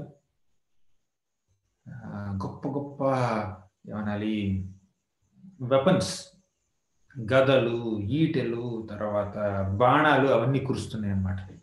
అంతేకాకుండా ఎంతో అబామినబుల్ సబ్స్టాన్సెస్ అన్నమాట, పదార్థాలు, మలం, మూత్రం, తర్వాత పస్, తర్వాత బ్లడ్, రక్తం అవన్నీ కారుతున్నాయి అన్నమాట దాని నుంచి. అంతేకాకుండా గొప్ప సింహాలు, ఏనుగులు, గొప్ప పాములు, తర్వాత దెయ్యాలు లాంటి వాళ్ళు, నోట్లో నుంచి నిప్పులు కరిగేటటువంటి కొన్ని జంతువులు, పాములు అవన్నీ ధ్రువుడిని పూర్తిగా చుట్టుముట్టాయి. అంటే ఈ యక్షులు ఏం చేశారంటే వారు ధ్రువుణ్ణి మేము అస్త్రాలతోనూ శస్త్రాలతోనూ జయించలేము, స్ట్రైట్ ఫార్వర్డ్గా ముక్కుసూటిగా వెళ్తూ మా బలంతో ఆ ధ్రువుడి బలాన్ని మేము ఎదుర్కోలేకపోతున్నాం. కాబట్టి మేమేం చేయాలి? మాయలకు సృష్టించాలి. బ్లాక్ ఆర్ట్స్ ఉంటాయి చూడండి, అవన్నీ కొంచెం ఏదైనా కొంచెం మెజిషియన్స్ లాగా వీళ్ళు చేస్తారు. కొంచెం ఇల్యూషన్స్ క్రియేట్ చేయడం, మాయని క్రియేట్ చేయడం. వాళ్ళు ఇలా మాయోపాయంతో ధ్రువుణ్ణి లొంగ తీసుకోవాలని, ధ్రువుణ్ణి ఓడించాలని, చంపాలని ప్రయత్నించారనమాట. ధ్రువుడికి ఒక్క క్షణం అసలు ఏం జరుగుతుందో తెలియలేదు. శత్రువు ముక్కుసూటిగా వచ్చి సరైన ధర్మ మార్గంలో యుద్ధం చేస్తే అప్పుడు ఒక గొప్ప యోధుడు, క్షత్రియుడు చక్కగా యుద్ధం చేయగలుగుతాడు. కానీ వీళ్ళు ధర్మ మార్గంలో రాలేదు. ధ్రువుణ్ణి ఏదో విధంగా ఓడించాలి అంటే ధ్రువుణ్ణి ఓడించడం వాళ్ళ ఉద్దేశం తప్ప యుద్ధంలో నేను ధర్మాన్ని పాటిస్తున్నానా లేదా అన్న విషయాన్ని వాళ్ళు విస్మరించారు అన్నమాట. ధ్రువుణ్ణి చంపడానికి ప్రయత్నించారు. ఎందుకంటే వాళ్ళు సరైన మార్గంలో ధ్రువుణ్ణి చంపలేకపోయారు. ఒక్కడైనా కూడా ధ్రువుడు వాళ్ళందరినీ ఎదుర్కోగలుగుతున్నాడు. అప్పుడు ఈ క్షణంలో ఈ ధ్రువుడు ఏం చేశాడంటే ఏం చేయాలి తెలియదు యాక్చువల్లీ. అప్పుడు కొంతమంది ఋషులు వచ్చారు అక్కడికి. అంటే ఈ గొప్ప పోరాటాన్ని ఋషులు కూడా గమనిస్తున్నారు. ఋషులకి ఏమిటంటే వారి యొక్క ధ్యానం ద్వారా తెలిసిపోతుంది ఎక్కడ ఏం జరుగుతుంది అనేది. ధ్రువుడు మహావిష్ణు భక్తుడు, ఈ ఋషులు కూడా విష్ణు భక్తులే. కాబట్టి ఈ ఋషులు అక్కడికి వచ్చి ధ్రువుడికి చెప్పారు, ధ్రువ, ఇటువంటి మాయల్ని అడ్డుకోవడం నీ అస్త్రాల వల్ల శస్త్రాల వల్ల కాదు. నువ్వు వాడవలసింది సాధారణమైనటువంటి అస్త్రం కాదు. ఈ సమయంలో నువ్వు వాడవలసింది నారాయణాస్త్రం. ఆ నారాయణుని తెలుసుకుని ఆ అస్త్రాన్ని విడిచిపెట్టు. అప్పుడు ఆ నారాయణుడి యొక్క నామం ద్వారా ఈ మాయోపాయాలన్నీ మాయమైపోతాయి. మాయమైపోతుంది నారాయణ మంత్రం వినగానే, నారాయణ అస్త్రం వదలగానే. కాబట్టి ధ్రువుడికి ఏం జరిగిందంటే, ఇదా నేను చేయవలసిందని చెప్పి నారాయణాస్త్రం తీసుకున్నాడు. నారాయణాస్త్రం అంటే ఏదో ఒక అస్త్రం తీసుకోవడం. అంటే కొన్ని అస్త్రాలు ఏమిటంటే శస్త్రాలు. వారు మన ఏం పేరేంటి, ఆ యోధుడు క్షత్రుడి యొక్క భుజబలం మీద ఆధారపడి ఉంటాయి అన్నమాట. కానీ కొన్ని వెపన్స్ ఏంటంటే అస్త్రాలు కేవలం మంత్రబలం మీద ఆధారపడి ఉంటాయి అన్నమాట. ఇప్పుడు ధ్రువుడు ఆ బాణాన్ని తీసుకుని ధనుస్సుకి ఇలా ఎక్కుపెట్టి అప్పుడు నారాయణ మంత్రాన్ని చదివి అప్పుడు విడిచిపెట్టాడు అనమాట. అప్పుడు ఏమిటంటే ఆ ఒక బాణం నుంచే ఎన్నెన్నో బాణాలు వస్తున్నాయి, ఎన్నెన్నో ఆయుధాలు వచ్చి ఈ మాయలన్నింటినీ పూర్తిగా నాశనం చేసేస్తాయి అన్నమాట. అది నారాయణాస్త్రం యొక్క మహత్తు. ఆ సైన్స్ అంతా మనకు లేదండి. ఇప్పుడు ఆటం బాంబులే మనం చేసేది, లేదంటే బయో వార్స్, వేరే వార్స్ వస్తున్నాయి ఇప్పుడు. అప్పట్లో వార్స్ అన్నది వేరే సోఫిస్టికేటెడ్గా ఉండేవి అనమాట. సరే, ఇప్పుడు నారాయణాస్త్రం విడిచిపెట్టాడు. సరే, స్టోరీ చెప్పుకున్నాం మనం. యుద్ధం సన్నివేశం బాగానే ఉంది. కానీ ఈ యుద్ధం ద్వారా మనం తెలుసుకోవాల్సింది ఏమిటి?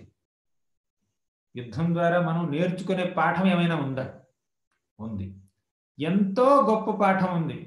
కనిపించడానికి యుద్ధంలా కనిపిస్తుంది. ఒక క్షత్రియుడు యక్షులతో యుద్ధం చేస్తున్నాడు, నేను జపం చేస్తున్నాను హరే కృష్ణ హరే కృష్ణ అని. ఇది మాకు రికమెండ్ చేసినటువంటి మార్గం. దీనికి ఏంటి సంబంధం? నా సాధనకి, నేను చేయవలసినటువంటి ఆధ్యాత్మిక సాధనకి ఈ ధ్రువుడు చేసే ఈ యుద్ధానికి సంబంధం ఏమిటి అని మనకు అనిపించవచ్చు. దానికి అర్థం ఏమిటంటే, ఇప్పుడు ధ్రువుడు ఈ శత్రువులందరినీ ఓడించాడు. అప్పుడు శత్రువులు పారిపోయారు. అప్పుడు ధ్రువుడికి ఏమనిపించింది, సరే పారిపోయారు కదా, కొంచెం రిలాక్స్ అవుదాం, ఏం జరుగుతుందో చూద్దాం, ఎలకాపురి అసలు ఎలా ఉందో చూద్దాం, ఇప్పుడు రాలేదే ఇక్కడికి, అలా అనిపించింది. అప్పుడు ఏం చేశారు వాళ్ళు, మాయోపాయంతో మళ్ళీ వచ్చి ధ్రువుడిని అటాక్ చేశారు. అదే విధంగా ఒక సాధకుడు అంటే జపం చేసే సమయంలో కానీ ఏదైనా సాధన చేసే సమయంలో అప్పుడప్పుడు మన శత్రువులు, ఎవరు మన శత్రువులు? కామం, క్రోధం, లోభం, మోహం, మదం, మత్సరం, ఇవి మన శత్రువులు. ఆ శత్రువులతో మనం యుద్ధం చేస్తాం. జపం చేయడం అంటే ఏమిటి? యుద్ధం చేయడం. ఎవరితో? మాయతో, అనర్థాలతో. మనకుండేటటువంటి గొప్ప శత్రువులు ఎవరు? అనర్థాలు. ఈ అనర్థాలతో మనం యుద్ధం చేస్తున్నాం. అదే జపం చేస్తున్నప్పుడు మనం చేసే పని అది యుద్ధం చేయడం. భగవంతుడి సేవ చేస్తున్నప్పుడు, భక్తి చేస్తున్నప్పుడు శ్రవణం, కీర్తనం, స్మరణం, పాద సేవనం, అర్చనం, వందనం, దాస్యం, సాఖ్యం, ఆత్మ నివేదనం, ఇవన్నీ మనం చేస్తున్నప్పుడు మనకి మనం మన అనర్థాలతో, మనలో ఉండేటటువంటి కామక్రోధలోభ మోహ మద మత్సరాలతో మనం యుద్ధం చేస్తున్నాం అన్నమాట. అలా మనం సాధన కొంతకాలం చేసినప్పుడు, 2 ఏళ్ళు చేసాం, 3 ఏళ్ళు చేస్తాం, 5 ఏళ్ళు చేసాం, అప్పుడు ఏమనిపిస్తుందంటే, నాలో ఉన్న కామం అంతా పోయింది, క్రోధం అంతా పోయింది, మదం అసలు లేదు, మత్సరం రాదే అని చెప్పి మనకు అనిపిస్తుంటుంది అనమాట. మత్సరం అంటే ఎన్వి, మదం అంటే ప్రైడ్. ఓకేనా? సో ఇవన్నీ ఇక నన్ను ఇబ్బంది పెట్టట్లేదు అనిపిస్తూ ఉంటాయి అన్నమాట.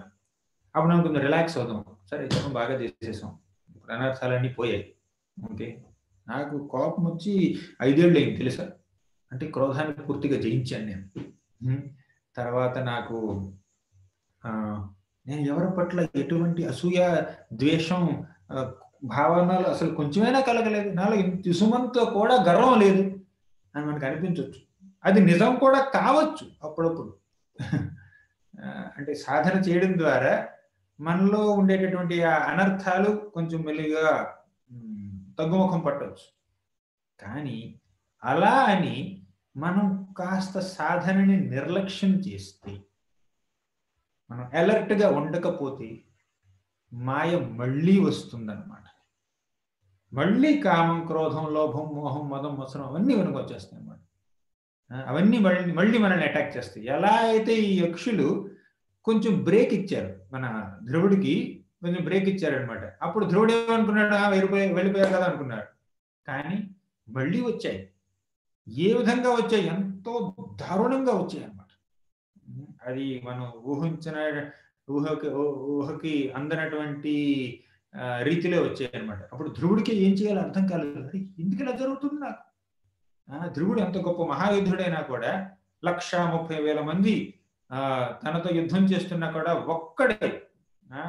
ఒక్కడైనా కూడా వాళ్ళందరినీ పూర్తిగా వారికి సమాధానం చెప్పగలిగాడు, వారిని ఓడించగలిగాడు. అటువంటి గొప్ప ధ్రువుడికి కూడా ఇప్పుడు ఎంతో ఏం చేయాలో అర్థం కానటువంటి పరిస్థితి అన్నమాట. అంటే ఎంత గొప్ప సాధకులమైనా మనం సాధనని నిర్లక్ష్యం చేస్తే, భగవంతుడిని ప్రార్థించాలి కదా మనం. ఆ ప్రార్థనల్ని కొంచెం తక్కువ చేస్తే మనకేం జరుగుతుందంటే మళ్ళీ అనర్థాలు మనల్ని ఇబ్బంది పెడుతుంటాయి. మళ్ళీ కామం, క్రోధం, లోభం అవన్నీ మనల్ని భక్తి నుంచి డిస్ట్రాక్ట్ చేస్తూ ఉంటాయి అన్నమాట. అది కాబట్టి మనం ఇప్పుడు అలర్ట్గా ఉండాలి. ఇప్పుడు శ్రీమద్ భాగవతం 5వ స్కందంలో ఒక మంచి శ్లోకం వస్తుంది అన్నమాట. ఆ శ్లోకం యొక్క అర్థం ఏమిటంటే, శ్లోకం ఏమిటంటే వదంతి విశ్వం కవయస్మనశ్వరం, ఇది కాదు, 5.18.4 అంటే 5th canto 18th chapter. అదేం చెప్తుందంటే, ఎంత గొప్ప ప్రచారకులైన, గొప్ప బ్రాహ్మణులైన, వైష్ణవులైన వాళ్ళు ఏంటంటే ఈ భౌతిక ప్రపంచం యొక్క ఏమనాలి టెంపరీనెస్, తాత్కాలికమైనటువంటి ఆ తత్వాన్ని వాళ్ళు తెలుసుకున్నా కూడా, అది ఇంకొకరికి చెప్పగలిగే శక్తి వాళ్ళకి ఉన్నా కూడా వాళ్ళు కాస్త నిర్లక్ష్యంగా ఉంటే చాలు, మాయ మళ్ళీ వాళ్ళని ఆవహించి వాళ్ళని పూర్తిగా ఏమనాలి మాయకి లోనయ్యేటట్టు చేస్తుంది అనమాట. ఇది శ్లోకం. నేను ఇప్పుడు ఫోలియో ఓపెన్ చేశాను, సారీ. వదంతి విశ్వం కవయస్మనశ్వరం పశ్యంతి చాధ్యాత్మవిదో విపశ్చితః తథాపి బుహ్యంతి తవాజమాయయా సువిస్మితం కృత్యమజం నతోస్మితం. వదంతి విశ్వం కవయస్మనశ్వరం అంటే ఎంతో గొప్ప గొప్ప పండితులు, గొప్ప గొప్ప ప్రచారకులు, గొప్ప శాస్త్రవేత్తలు, వీళ్ళందరూ భక్తులు. వాళ్ళు ఈ భౌతిక ప్రపంచంలో ఉండే ఆనందం ఎంతో ఇన్సబ్స్టాన్షియల్, ఎంతో తాత్కాలికమని వాళ్ళు తెలుసుకుంటారు, నలుగురికి చెప్తారు. అయినా కూడా తథాపి బుహ్యంతి తవ అజమాయయ, అటువంటి గొప్ప వాళ్ళు కూడా ఆ భగవంతుడి మాయ వల్ల ప్రభావితం చెంది పూర్తిగా భ్రమకి లోనైపోయి ఇక ఊహించడానికి కూడా కుదరనంత పతనం చెందొచ్చు వాళ్ళు. ఎందుకు? మనం ఏంటంటే ఇప్పుడు మెట్లు ఎక్కుతున్నాం అనుకోండి, మెట్లు కాదు నిచ్చెన ఎక్కుతున్నాం అనుకుందాం. ఇప్పుడు ఈ నిచ్చెనలో ఒక 50 మెట్లు ఉన్నాయి అనుకుందాం. అలా మెట్లు ఎక్కుతూ ఉన్నాం. ఫస్ట్ అలా 4-5 మెట్లు ఎక్కువగానే కొంచెం ఏమనాలి భయం కలిగింది అనమాట మెట్లు ఎక్కి అతనికి. అరే ఈ నిచ్చెన మెట్లు ఎక్కుతున్నాను నేను, ఏం జరుగుతుంది నాకు, పైకి దాకా వెళ్ళగలనా అని చెప్పి అక్కడ నుంచి పడిపోయాడు అనుకోండి. పెద్దగా దెబ్బలు తగలవు, 5వ మెట్టు నుంచి పడ్డాడు కాబట్టి పెద్దగా దెబ్బలు తగలవు. ఎంత ఇదిగా పడినా కూడా కొంచెం కాలు వెనకొచ్చు అంతే. సరే 10 మెట్లు ఎక్కాడు పడకుండా, అప్పుడు కొంచెం కాన్ఫిడెన్స్ వచ్చింది. 20 మెట్లు ఎక్కాడు, ఇంకా కాన్ఫిడెన్స్ వచ్చింది. కాన్ఫిడెన్స్ పెరిగింది అంటే కేర్ తగ్గుతుంది చాలాసార్లు.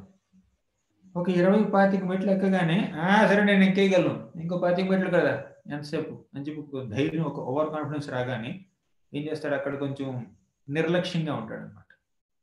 అంత పెద్ద స్థాయికి వచ్చినప్పుడు అక్కడ కాస్త నిర్లక్ష్యం చేశాడంటే అక్కడి నుంచి పడితే కాలు బెణకదు, కాలు విరుగుద్ది. అంటే మనం ఆధ్యాత్మిక జీవనంలో ఎంత పురోగతి చెందితే అంత జాగ్రత్తగా ఉండాలన్నమాట. ఎందుకంటే అక్కడి నుంచి పడిపోతే ఉండే ఎఫెక్ట్ చాలా ఎక్కువగా ఉంటుందన్నమాట. అది కాబట్టి మనం ఆధ్యాత్మిక జీవనంలో అలా ముందుకు వెళ్తున్నప్పుడు అంతే ఇంటెన్సిటీతో మనం ప్రార్థించాలి, ప్రార్థన చేయాలి, స్తుతించాలి, ప్రేయర్ చేయాలి. అంతేకాకుండా ఎంతో జాగ్రత్తగా ఉండాలి, నమ్రత కలిగి ఉండాలి. తర్వాత అంటే మనకి ఆ పొగరు, తర్వాత ఈర్ష్య, అసూయ, ద్వేషం, గర్వం ఇవన్నీ రాకూడదు. నమ్రతతో ఉండాలి. తృణాదపి సునీచేన తరోరపి సహిష్ణున అమానిన మానదీన కీర్తనీయ సదాహరి. మనం ఎప్పుడు ఈ కీర్తనీయ సదాహరి అంటే ఎల్లప్పుడూ భగవంతుడి యొక్క నామస్మరణ, నామ జపం ఎప్పుడు చేయగలుగుతాం? మనలో నమ్రత ఉన్నప్పుడే చేయగలుగుతాం.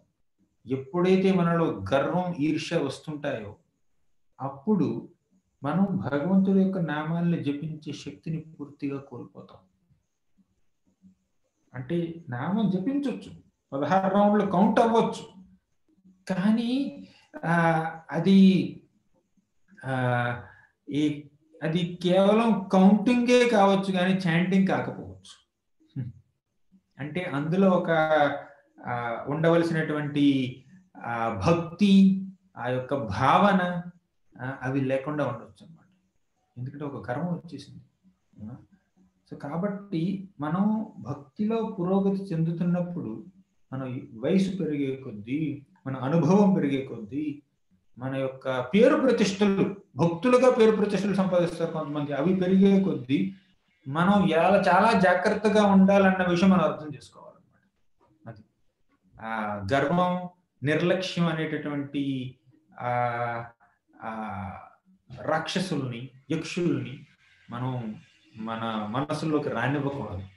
అది అంటే యక్షుడికి ఈ సృష్టించినటువంటి ఈ మాయ అంతా ఏమిటి?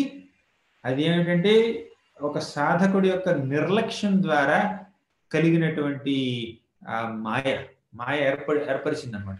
వీడికి మరీ ఎంత కాన్ఫిడెన్స్ పెరిగిపోతుంది, చూద్దాం ఎంత ఉందో, ఎంత శక్తి ఉందో. అంటే ధ్రువుడికి ఏంటంటే 130,000 మందిని ఓడిస్తున్నాడు కాబట్టి సరే ఇక నేను ఓడించగలను అనిపించింది. అప్పుడు దుర్యక్షులందరూ పారిపోయారు, ఇంకో విధంగా వచ్చి అటాక్ చేశారు అనమాట. అది అంటే ఏదో మనకి 1-2 సంవత్సరాలు లేదంటే కొన్నాళ్ళు మనలో ఉండేటటువంటి అనర్థాలు మనల్ని పెద్దగా డిస్టర్బ్ చేయలేదు అంటే ఇక ఇంకెప్పుడు డిస్టర్బ్ చేయవని కదా అని అర్థం.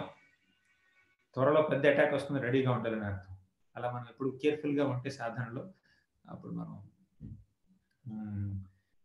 అంటే డిస్ట్రాక్షన్స్కి లోన్ అవ్వకుండా ఉంటాం అనమాట. కానీ ఇంకొక విషయం, ఇప్పుడు ధ్రువుడు ఈ మాయలన్నీ వస్తున్నప్పుడు ఏం చేశాడు? ఏం చేయాలో అర్థం కాకుండా అలా ఉన్నాడు. అప్పుడు ఎంతోమంది ఋషులు వచ్చి ధ్రువుడికి ఏం చేయాలో చెప్పారు. నారాయణాస్త్రం వాడినాయన అని చెప్పారు. అంటే ఎప్పుడైతే మాయ మనల్ని అటాక్ చేసి, ఎప్పుడైతే మాయ మనల్ని కొంచెం మూర్ఖుల్ని చేయడానికి ప్రయత్నిస్తుందో, కామ, క్రోధ, లోభ, మోహ, మద, మత్సరాల ద్వారా మాయ మనల్ని పూర్తిగా నిర్వీర్యం చేయడం కోసం ప్రయత్నిస్తుందో, ఆ సమయంలో మనల్ని కాపాడే వాళ్ళు ఎవరో తెలుసా? కేవలం భక్తులే. ఆ భక్తులు కూడా మనల్ని ఎలా కాపాడుతారో తెలుసా?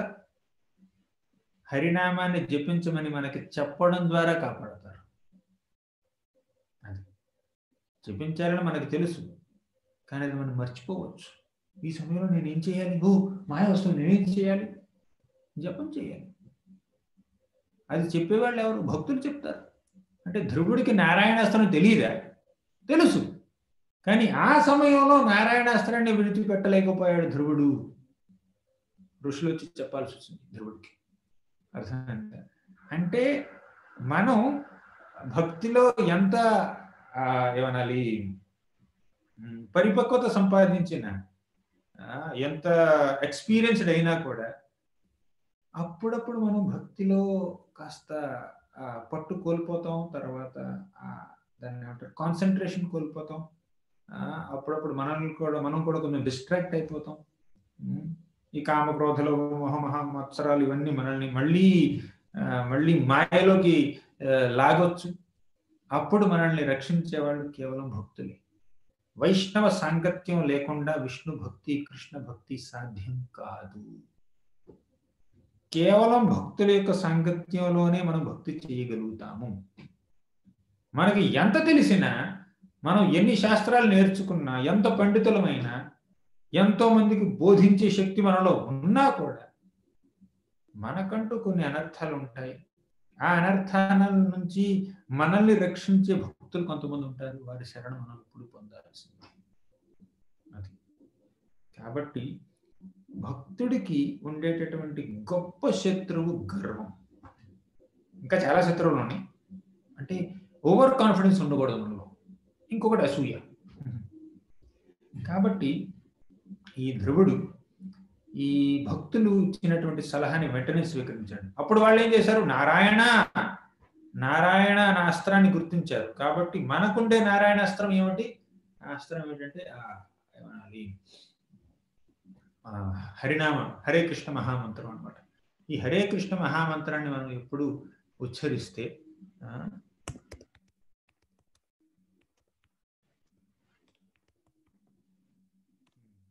అప్పుడు మనల్ని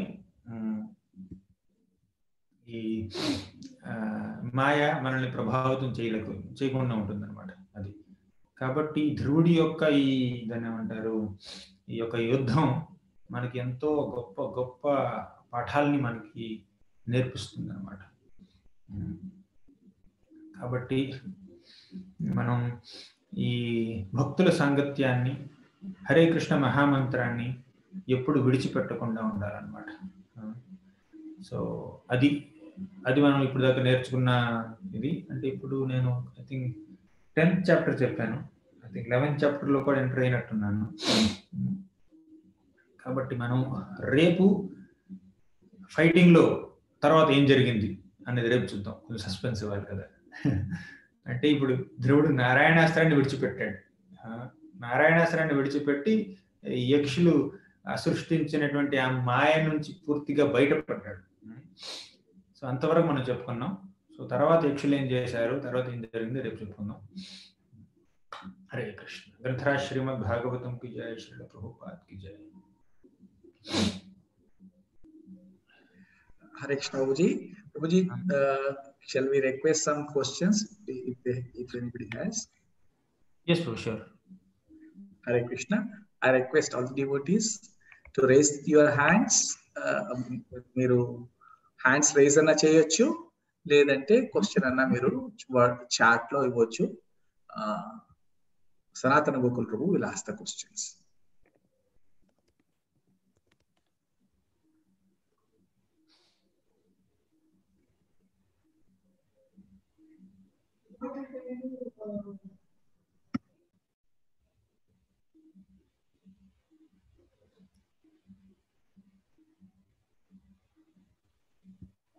హరే కృష్ణ.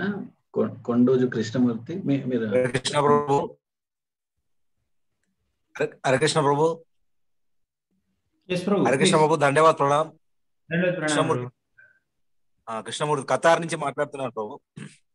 ప్రభు నాకు ఒక చిన్న, అంటే ఇప్పుడు మనం అంటే దీక్ష తీసుకున్న వాళ్ళు చాంటింగ్ చేసే విధానము, దీక్ష తీసుకొని చాంటింగ్ చేసే విధానం డిఫరెంట్ ఉంటుందా ప్రభుజీ?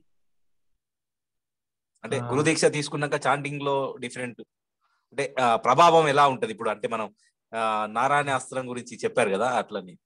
Okay, good. అంటే గురువు ద్వారా మనం హరినామాన్ని స్వీకరిస్తే దానికి ఒక ప్రత్యేకమైనటువంటి మహత్వం ఉంటుంది. కానీ దీక్షకు ముందే మనం జపం మొదలు పెడితే అది సరైనటువంటి కాన్షియస్నెస్ లో, చైతన్యంలో మనం గురువుని స్వీకరించడానికి దోహదపడుతుంది కూడా.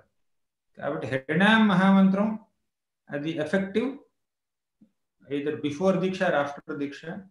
But after diksha it's little, అంటే దీక్ష తర్వాత దానికి ఉండే అంటే గురువు యొక్క బ్లెస్సింగ్స్ కూడా తోడవుతాయి. కాబట్టి అప్పుడు మనం ఇంకా ఎఫెక్టివ్గా చేయగలుగుతాం, ఇంకా ఫాస్టర్గా మనం భగవంతుడిని చేరుకోగలుగుతాం అనమాట. అది ఓకే ప్రభు, ధన్యవాద ప్రణాం. ధన్యవాదాలు. హరే కృష్ణ ప్రభుజీ, ధన్యవాద ప్రణామ్. ప్రభు, ధ్రువుడంతటి మహాభక్తుడే కోపానికి లోనయ్యాడు కదా, మనలాంటి నామ మాత్రం how to control the anger means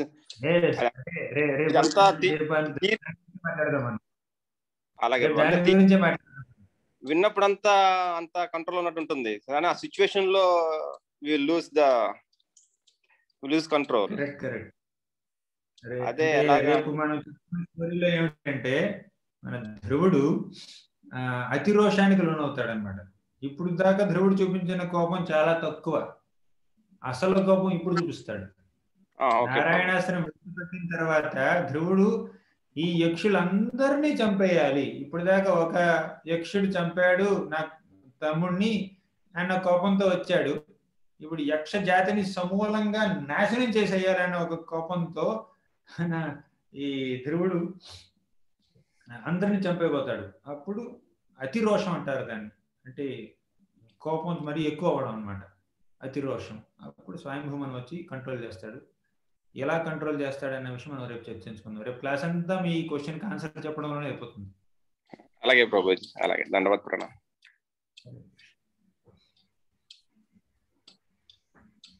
రేపు మీరు ఉంటారు కదా, ఎవరు అడిగారు క్వశ్చన్? రేపు మీరు ఉంటారు కదా?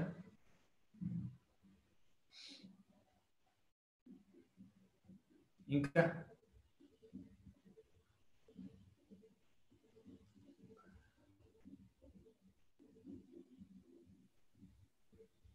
హరే కృష్ణ. ఇంకెవరైనా ప్రశ్న? వెంకటకృష్ణన్. బాబు. హరే కృష్ణ ప్రభుజీ. ప్రభుజీ నాకు ఒక డౌట్ ఉంది ప్రభుజీ. ఇప్పుడు అందరూ ఒక్కొక్క వే వాడతారు కదా ప్రభుజీ. కొంతమంది మెటీరియల్ దానికి స్టిక్ అయి ఉంటారు, కొంతమంది స్పిరిచువల్ వాటికి స్టిక్ అయి ఉంటారు. మరి స్పిరిచువల్ మెటీరియల్ ఈక్వల్లీ స్టిక్ అవ్వాలంటే ఎలా ప్రభుజీ? అంటే హరినామ్ మన ఇప్పుడు కొంతమంది కర్తవ్యాలు మెయిన్ అనుకుంటారు, కొంతమంది దేవుడు మెయిన్ అనుకుంటారు. మరి వాళ్ళు సన్యాసానికి వెళ్ళిపోతే అది కరెక్టా తప్ప ప్రభుజీ? సన్యాసానికి వెళ్ళిపోతే బాధ్యతలు అన్నీ వదిలేసి డైరెక్ట్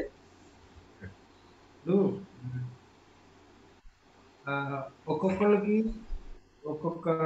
ఒక్కొక్కళ్ళు ఒక్కొక్క విధంగా భగవంతుని చేరుకోవచ్చు అన్నమాట. ఇప్పుడు మనం అర్థం చేసుకోవాల్సింది ఏంటంటే, భగవద్గీతలో ఉండేటటువంటి మొట్టమొదటి పాఠం, మనం ఆత్మలం, మనం దేహాలం కాదు. ఎప్పుడైతే ఒక ఆత్మ ఈ దేహంలోకి ప్రవేశిస్తుందో,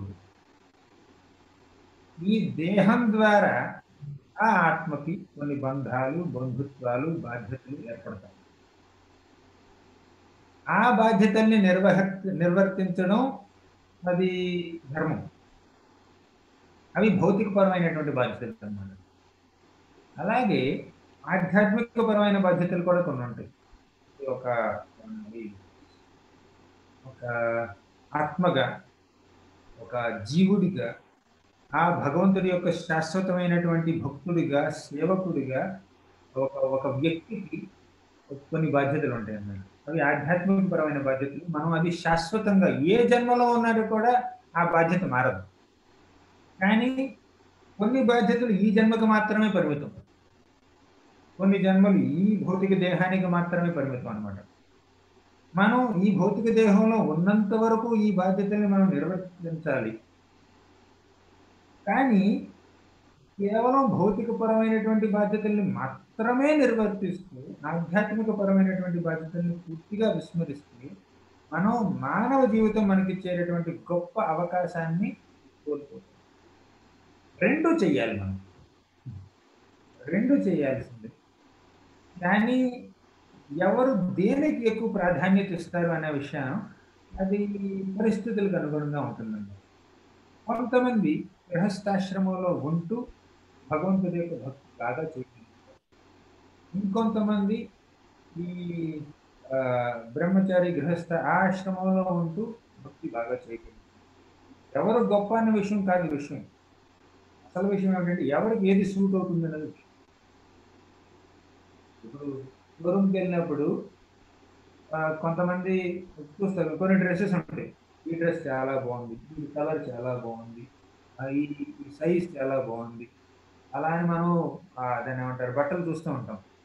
కానీ ఏది బాగుందన్న విషయం కన్నా ముఖ్యమైనది ఏంటి, నా జేబులో ఎన్ని డబ్బులు ఉన్నాయి, ఇది నా కలర్కి సూట్ అవుతుందా, ఓకేనా, ఇది నాకు ఫిట్ అవుతుందా, అది నాకు ఫిట్ అవుతుంది, అది మనం చూడాలి కదా ముఖ్యం. అలాగే ఒక్కొక్కరు ఒక్కొక్క విధంగా భగవంతుని చేరుకోవచ్చు. అది ఒక వ్యక్తి యొక్క స్వభావాన్ని బట్టి ఆ మార్గాన్ని వాళ్ళు ఎన్నుకుంటారు అన్నమాట. రెండు బాధ్యతలు మనకి ఇంపార్టెంట్. భౌతిక పరంగా కూడా బాధ్యతలు ఉన్నాయి. ఇప్పుడేంటి, ఇప్పుడు 10 అవుతుంది, మాకు పడుకునే సమయం దాటిపోయింది, నేను పడుకోవాలి. ఇవాళ పడుకోలేదు అనుకోండి, రేపు నాకు సరైన శక్తి ఉండదన్నమాట. నా భగవంతుడి సేవ నేను కొనసాగించడం. కాబట్టి ఈ దేహంలో ఉన్నంత వరకు కాస్త రెస్ట్ ఉండాలి. 5-6 గంటలు 7 గంటలు పడుకోవాలి, అప్పుడు కొంచెం సర్వీస్ చేయగలుగుతాం, తినాలి. సో అలాగా ఈ దేహానికి సంబంధించిన వరకు కొన్ని బాధ్యతలు ఉంటాయి అన్నమాట. అలాగే కుటుంబం పట్ల కొన్ని బాధ్యతలు ఉంటాయి, అంటే దేవుడి పట్ల కొన్ని బాధ్యతలు ఉంటాయి. దేవుడి పట్ల మనకు ఉండేటటువంటి బాధ్యతలు పర్మనెంట్, వేరే బాధ్యతలన్నీ టెంపరీ. ఇవి టెంపరీ అని దీన్ని మనం విస్మరించకూడదు. కానీ వాటికి ఎంత ఇంపార్టెన్స్ ఇవ్వాలో అంత ఇంపార్టెన్స్ ఇవ్వాలి. దీనికి ఇంపార్టెన్స్ ఇస్తూ దాన్ని పూర్తిగా మర్చిపోకూడదు. అది మన శాస్త్రాలు చెప్పే మాట. ఎవరికి మీరు అన్నారు కదా, సన్యాసం తీసుకోవడం ఎంతవరకు కరెక్ట్ అంటే, అందరూ సన్యాసం తీసుకోవాల్సిన అవసరం లేదు. సన్యాసం తీసుకోవడం ఎంతవరకు కరెక్ట్ అన్న విషయం ఆ విషయం మీద ఆధారపడి ఉండదు. అది మనిషికి ఎంత సూటబుల్ అన్న విషయం మీద ఆధారపడి ఉంటుంది. కొంతమందికి సన్యాసం తీసుకోవడం కరెక్ట్, కొంతమందికి కరెక్ట్ కాకపోవచ్చు. వాళ్ళు ఒక సెటప్లో ఉంటూ అక్కడి నుంచి వాళ్ళు భక్తి చేసే అవకాశం వాళ్ళకి ఉంటుంది, బెటర్గా ఉండొచ్చు. కానీ ఏ ఆశ్రమంలో ఉన్నా కూడా, ఏ దేశంలో ఉన్నా కూడా భగవంతుడి భక్తి మాత్రం. మనం సన్యాసులం కాదు, బ్రహ్మచారులం కాదు, వానప్రస్థులం కాదు, మనం క్షత్రియులం కాదు, బ్రాహ్మణులం కాదు, తర్వాత వైశ్యులం కాదు, శూద్రులం కాదు. నాహం విప్రో నచ నరపతిర్నాపి వైశ్యో న శూద్రో నాహం వర్ణి నచ గ్రహపతిర్నో మనస్కో ఇతిగా కోపి భక్తు పదకమలయోర్ దాస దాస దాసానుదాస. ఒక జీవుడి యొక్క అసలైన ఉపాధి, డిజిగ్నేషన్ ఏమిటి అంటే, ఆ వ్యక్తి భగవంతుడి యొక్క సర్వెంట్, సేవకుడు లేదా సేవకుడు. ఇది మనకు ఉండేటటువంటి మొట్టమొదటి ఉపాధి. మిగిలినవన్నీ secondary, tertiary, second, third, fourth, అంటే దాని పట్ల మనకి భగవంతుడితో మొట్టమొదటి సంబంధం మనకి భగవంతుడితో ఉందన్నమాట. మిగిలిన వాళ్ళతో సంబంధం మనకి తర్వాత ఏర్పడింది. కాబట్టి భగవంతుడితో మనకు ఉండేటటువంటి ఆ రిలేషన్షిప్ మీద మనం ఎంత టైం ఇన్వెస్ట్ చేస్తున్నాం, అది ఎలా అంటే ఏ పరిస్థితుల్లో ఉండి ఇన్వెస్ట్ చేస్తున్నాం, ఏ ఆశ్రమంలో ఉండి ఇన్వెస్ట్ చేస్తున్నాం, ఏ వర్ణంలో ఉండి ఇన్వెస్ట్ చేస్తున్నాం అనేది సెకండరీ. మనం ఏవి కాదు, బ్రహ్మచారి కాదు, సన్యాసి కాదు, గృహస్థుడు, బ్రాహ్మణ కాదు, క్షత్రుడు కాదు. ఈ జన్మలో బ్రాహ్మణుడు అనేటువంటి ఒక మనిషి వచ్చే జన్మలో క్షత్రుడే పుట్టదు, వచ్చే జన్మలో దేవత పుట్టదు, వచ్చే జన్మలో లేకపోతే ఒక జంతువుగా పుట్టదు. ఈ జన్మలో మగవాడైనటువంటి ఒక వ్యక్తి ఇంకో జన్మలో స్త్రీగా పుట్టదు. ఈ జన్మలో అమెరికాలో ఉండే వ్యక్తి ఇంకో జన్మలో ఆఫ్రికాలో పుట్టదు. కాబట్టి ఇవన్నీ టెంపరీ. కానీ ఏ జన్మలో ఉన్నా, ఏ లోకంలో ఉన్నా మనం భగవంతుడి సేవకుడు, భగవంతుడి యొక్క శాశ్వతమైనటువంటి నిత్యమైనటువంటి భక్తులు. ఆ భక్తిని మళ్ళీ మనం రివైవ్ చేసుకోవడానికి దాంతో పాటు మనం విద్యుత్ ధర్మాలను కూడా చెయ్యాలి అని, అవి మాత్రమే లోపం కాదు, వాటికి ఉండే ప్రాధాన్యత వాటికి ఉంది, కానీ దీనికి ఉండే ప్రాధాన్యత దీనికి కూడా ఉంది. ఓకేనా Mataji? Thank you Prabhuji. Last question Prabhuji, Shyam Prabhu. Shyam Prabhu. Hare Krishna Prabhuji. Hare Krishna Prabhu. ధన్యవాద్ Pranam. Me class చాలా బాగుంది ప్రభు, చాలా సంతోషంగా ఉంది మాకు మీ క్లాస్ వింటాం. మీరు ఇప్పుడు నామస్మరణ గొప్పదనం గురించి చెప్పారు, ఇప్పుడు అందరూ చేయాలి అని. అది అటెంటివ్గా చేయడానికి, నెక్స్ట్ చాంటింగ్ అనేది ఇంప్రూవ్ అవ్వడానికి మీరు ఇచ్చే సూచనలు ఏమైనా ఉన్నాయి ప్రభు? Very good. మొట్టమొదటిగా మనలో ఒక కన్విక్షన్ ఉండాలి, ఇది అన్నింటికంటే ముఖ్యమైన పని అన్న ఒక విశ్వాసం మనలో ఉంటే మనం ఇనిటెంటివ్ అవ్వలేం. నా ముకుందమాల స్తోత్రంలో కులశేఖర్ ఆళ్వార్ గారు అంటారనమాట, హేమర్త్యా పరమం హితం శృణుతవో వక్ష్యామి సంక్షేపత సంసారార్ణవమాప దుర్మి బహుళం సమ్యక్ ప్రవిశ్య స్థితాః నానా జ్ఞానమపాస్య చేతసి నమో నారాయణాయేత్యముం మంత్రం సప్రణవం ప్రణామ సహితం ప్రావర్తయేద్ధం. హే మర్త్యాః పరమం హితం శృణుతవో వక్ష్యామి సంక్షేపతః. ఓ మర్త్య, ఓ మర్త్యుడా అంటే ఓ మనిషి మనుజుడా, పరమం హితం శృణుతవో, నీకు అత్యంత హితం చేకూర్చేటటువంటి ఒక విషయాన్ని చెప్తాను విను. హే మర్త్యాః పరమం హితం శృణుతవో వక్ష్యామి సంక్షేపతః, చాలా షార్ట్గా చెప్తాను అనమాట. అంటే సకల శాస్త్రాల యొక్క సారాంశాన్ని చిన్నగా చెప్తున్నాడు ఎవరు? కులశేఖర ఆళ్వార్. ఏమని? సంసారార్ణవ మాప దూర్మి బహుళం సమ్యక్ ప్రవిశ్య స్థితాః. సంసార అర్ణవం, అర్ణవం అంటే ఒక పెద్ద ఏమనాలి సముద్రం. ఈ సంసారం ఒక పెద్ద సముద్రం అంటుంది. సంసారార్ణవం ఆపదూర్మి బహుళం. ఊర్మి అంటే అలలు. సముద్రం దగ్గరికి వెళ్తే ఎన్నో అలలు వస్తుంటాయి చూడండి. అంటే ఈ సంసార సాగరం అంటే ఈ సంసారంలో ఎన్నో ఊర్మి అంటే ఎన్నో అలలు ఉన్నాయి. ఏంటి అలలు? ఆపదలు. ఆపదలే అలలు. సంసారార్ణవం ఆపద్ ఊర్మి బహుళం. బహుళం అంటే ఎన్నో అలలు. లెక్క పెట్టగలమా ఎన్ని అలలు వస్తాయి సముద్రం నుంచి అని? అలాగే ఎన్ని కష్టాలు వస్తాయి భౌతిక జగత్తులో మనం లెక్క పెట్టలేము. ఓకే, సంసారార్ణవమాపదూర్మి బహుళం సమ్యక్ ప్రవిశ్య స్థితాః. ఇటువంటి దుఃఖంతో నిండిపోయినటువంటి సంసార సాగరంలోకి నువ్వు ప్రవేశించావు. కాబట్టి చేయవలసిన పని ఏమిటి? నానా శాస్త్రమపాస్య చేతసి నమో నారాయణాయేత్యముం. ఎన్నో శాస్త్రాల్లో ఎన్నో పుస్తకాల్లో చదివినటువంటి ఆ విషయాలన్నీ పక్కన పెట్టి ఒక్క విషయం చెయ్యాలి, ఒక్క పని చెయ్యాలి. ఏమిటది? నమో నారాయణాయేతి అముం. నమో నారాయణ అన్న మంత్రాన్ని జపించు. నమో నారాయణ. అంతేకాదు, మంత్రం స ప్రణవం. ప్రణవం అంటే ఓంకారం. ఈ నమో నారాయణకు పక్కన ఓం పెట్టాలి. ఓం నమో నారాయణ అవుతుంది అనమాట. మంత్రం స ప్రణవం ప్రణామ సహితం. ఓం నమో నారాయణతో పాటు ప్రణామ సహితం, ప్రణామం కూడా చెయ్యాలి. ప్రావర్తయుద్ధము, అది రిపీటెడ్గా చేయాలి. అంటే ఆయన యొక్క కులశేఖర వారు శ్రీ వైష్ణవ సంప్రదాయంలో ఓం నమో నారాయణ మంత్రాన్ని చేయమని ఉపదేశించారు. మన సంప్రదాయ ఆచార్యులు హరే కృష్ణ మహామంత్రాన్ని జపించమని మనకు ఉపదేశించారు. మంత్రం అది పర్సనల్ ఇదనమాట. ఒక్కొక్క సంప్రదాయం చెందినటువంటి వైష్ణవులు ఒక్కొక్క మంత్రాన్ని జపిస్తుంటారు. ఏదైనా భగవంతుడి యొక్క నామం. ఆ భగవంతుడి యొక్క నామం జపిస్తేనే సంసార సాగరంలో మునిగిపోతున్నటువంటి మనం బయటికి వచ్చి ఆయన పాదాలను చేరుకుంటాం అన్న ఒక కన్విక్షన్, అన్న ఒక విశ్వాసం, ఒక శ్రద్ధ మనలో రావాలి. అప్పుడు మనం ఎటెంటివ్గా చేయగలుగుతాం. అది ఫస్ట్ పాయింట్. తర్వాత ఉంటే నిద్ర వస్తే కొంచెం కళ్ళ మీద నీళ్లు చల్లుకోండి, నిలబడి నడవండి, లేకపోతే వేరే వాళ్ళతో కలిసి జపం చేయండి. ఇలా ఎన్నెన్నో రకాల టిప్స్ ఉంటాయి అన్నమాట. అవి ఫాలో అవుతూనే ఉంటారు. కానీ ముఖ్యంగా మనం అర్థం చేసుకోవాల్సింది ఏంటంటే హరేర్నామ హరేర్నామ హరేర్నామైవ కేవలం కలౌ నాస్తియేవ నాస్తియేవ నాస్తియేవ గతిరన్యథా. ఈ సంసార సాగరాల నుంచి బయటపడడానికి, ఈ భవబంధాల నుంచి పూర్తిగా ముక్తులు అవ్వడానికి ఉన్న ఏకైక మార్గం హరే కృష్ణ మహామంత్రాన్ని జపించడం మాత్రమే అన్న దాని మీద మనకు ఒక పూర్తి కన్విక్షన్ ఉండాలి. మనం దాన్ని కన్విన్స్ అయితే మనం చేయగలుగుతాం అన్నమాట.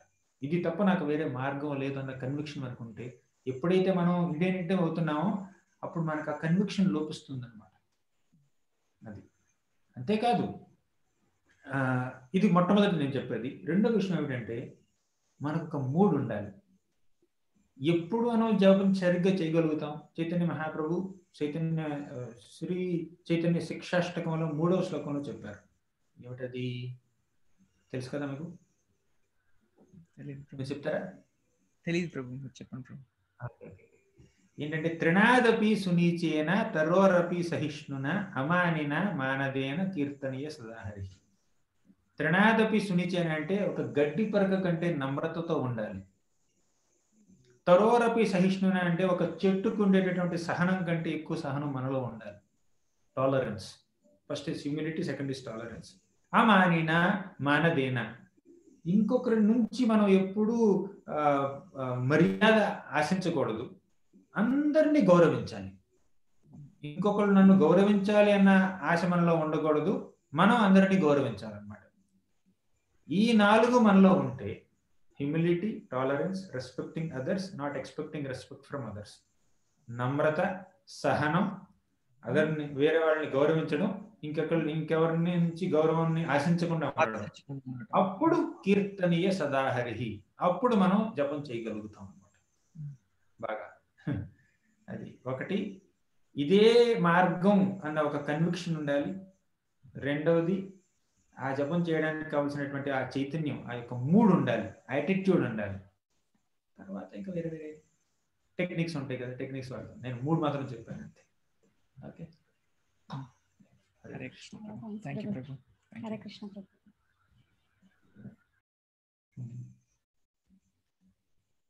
ఓకే, మనం ఇవాళకి సెలవు తీసుకుందాం. ఇంకేమైనా ఉన్నాయా? Last comments. హరే కృష్ణ ప్రభు. నన్ను క్షమించాలి, నేను సరిగ్గా చెప్పలేకపోయాను మీ గురించి ఈరోజు. సడన్ గా నాకు చెప్పడం వల్ల నా గురించి చెప్పాలి, భాగవతం గురించి మర్చిపోయాను నేను. తర్వాత నాకు మన ప్రభుజీ ఫోన్ చేశారు, గోపీజన్ కృష్ణ ప్రభు క్లాస్ ఉందని చెప్పి. నేను సారీ చెప్పాను ముందు. చెప్పాలి మళ్ళీ నేనే చెప్తాను మీకోసం. మీ గురించి అంతా మా వాళ్ళు పంపించారు ఇప్పుడు. ఆశీర్వాదం. రేపు అవసరం లేదు బ్రో, ఎవరు విన్నాం కదా. అంటే కొత్త వాళ్ళు ఎవరు వస్తారేమో. చాలా సంవత్సరం చాలా బాగా చెప్పారు ప్రభు. చాలా బాగుంది. హరే కృష్ణ ప్రభుజీ, చాలా లాస్ట్ లో మాత్రం మీరు చెప్పినటువంటి ట్రిప్స్ అవన్నీ చూడండి, చాలా చాలా బాగా చెప్పారు. కొత్త వాళ్ళకి బాగా అర్థమైంది. హరి బోల్. మళ్ళీ ఒకసారి అడుగుతాను, క్షమించండి నన్ను, మీకు సరిగ్గా చెప్పలేదు. ఇంకా okay Prabhu, shall we end the call? Hare Krishna Prabhuji, ధన్యవాదాలు. Now Vrajran Prabhu thanks giving మీరు చెప్పారు ప్రభుజీకి, అండ్ దెన్ సో మీరు కంపెన్సేట్ చేసుకోవచ్చు.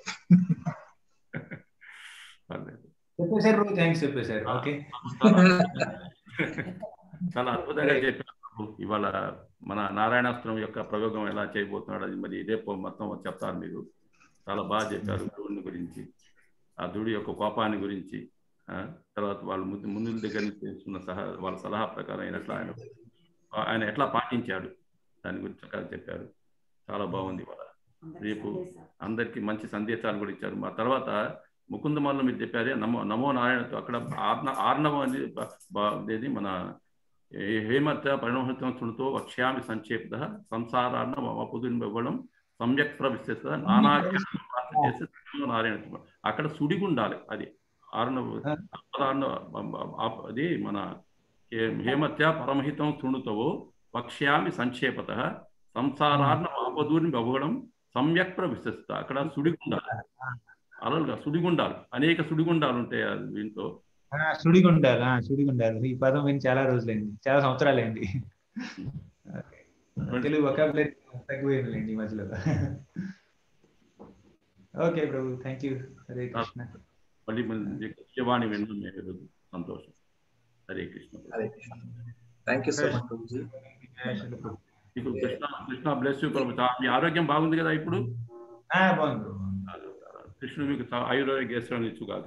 హరే కృష్ణ. హరే కృష్ణ ప్రభుజీ. మీకు టైం ఉంటే మీరు ఉండొచ్చు, లేదంటే we will conclude it with Narasimha prayer. I will request Chirag Prabhu, your son Darsh is there? Yes, Prabhu. Please.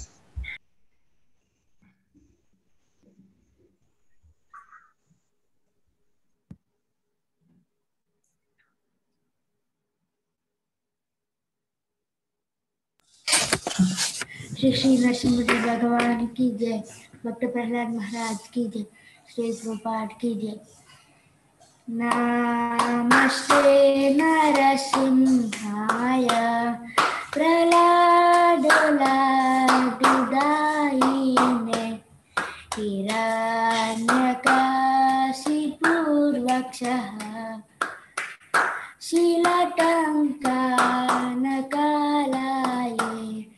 इतो नरसिंह परतो नरसिंह यतो यतो यामितो नरसिंह बहे नरसिंह हृदये नरसिंह नरसिंहमदं शरणं प्रपटे तव करकमलवरेणका अद्भुत शृङ्गा डालिता हिरण्यकशिपु तनवृङ्गा केशवधृता नरहरिरूपा जय जगदीश हरे, जय जगदीश हरे, जय जगदीश हरे। जय नरसिंहदेव जय, नरसिंहदेव जय, नरसिंहदेव जय, नरसिंहदेव जय। भक्त प्रहलाद जय, भक्त प्रहलाद जय, भक्त प्रहलाद जय, भक्त प्रहलाद जय। प्रभुपादा जय, प्रभुपादा जय, प्रभुपादा श्रील प्रभुपादा। उग्रं वीरं महाविष्णुं जलं तं सर्वतोमुखं नरसिंहं भीषणं भद्रं मृत्युर्नमाम्यहं। जय नरसिंह श्री नरसिंह, जय जय श्री नरसिंह, जय प्रहलादेश, जय पद्ममुख, जय पद्मवृंगा। Lakshmi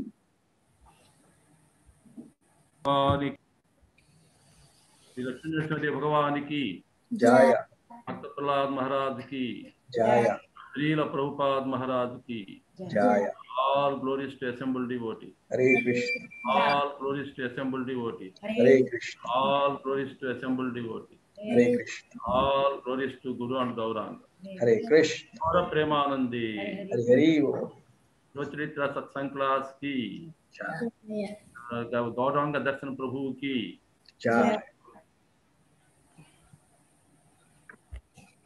Hare Krishna. I thank once again to all the devotees. రేపు కూడా ప్రభుజీ కంటిన్యూ చేస్తారు, గౌరంగ ప్రభుజీ. చాలా సంతోషమైంది.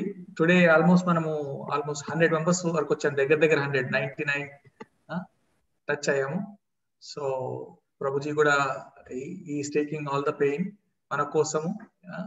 వాళ్లకు జనరల్ గా బ్రహ్మచారిలు 8 గంటలకు పండుకుంటారు వాళ్ళ ఆశ్రమంలో. మన కోసం ఆయన టైం తీసుకొని ఆయన స్టార్ట్ చేయడమే 8:30కి స్టార్ట్ చేస్తున్నారు.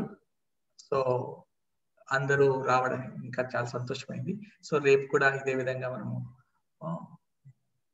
వచ్చి భాగవత శ్రవణం విందామని రిక్వెస్ట్ చేస్తూ ముగిస్తాం. Is that okay?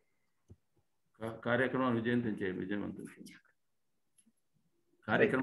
చేయమనయ్యా. Sanatan Prabhuji. I'm ending.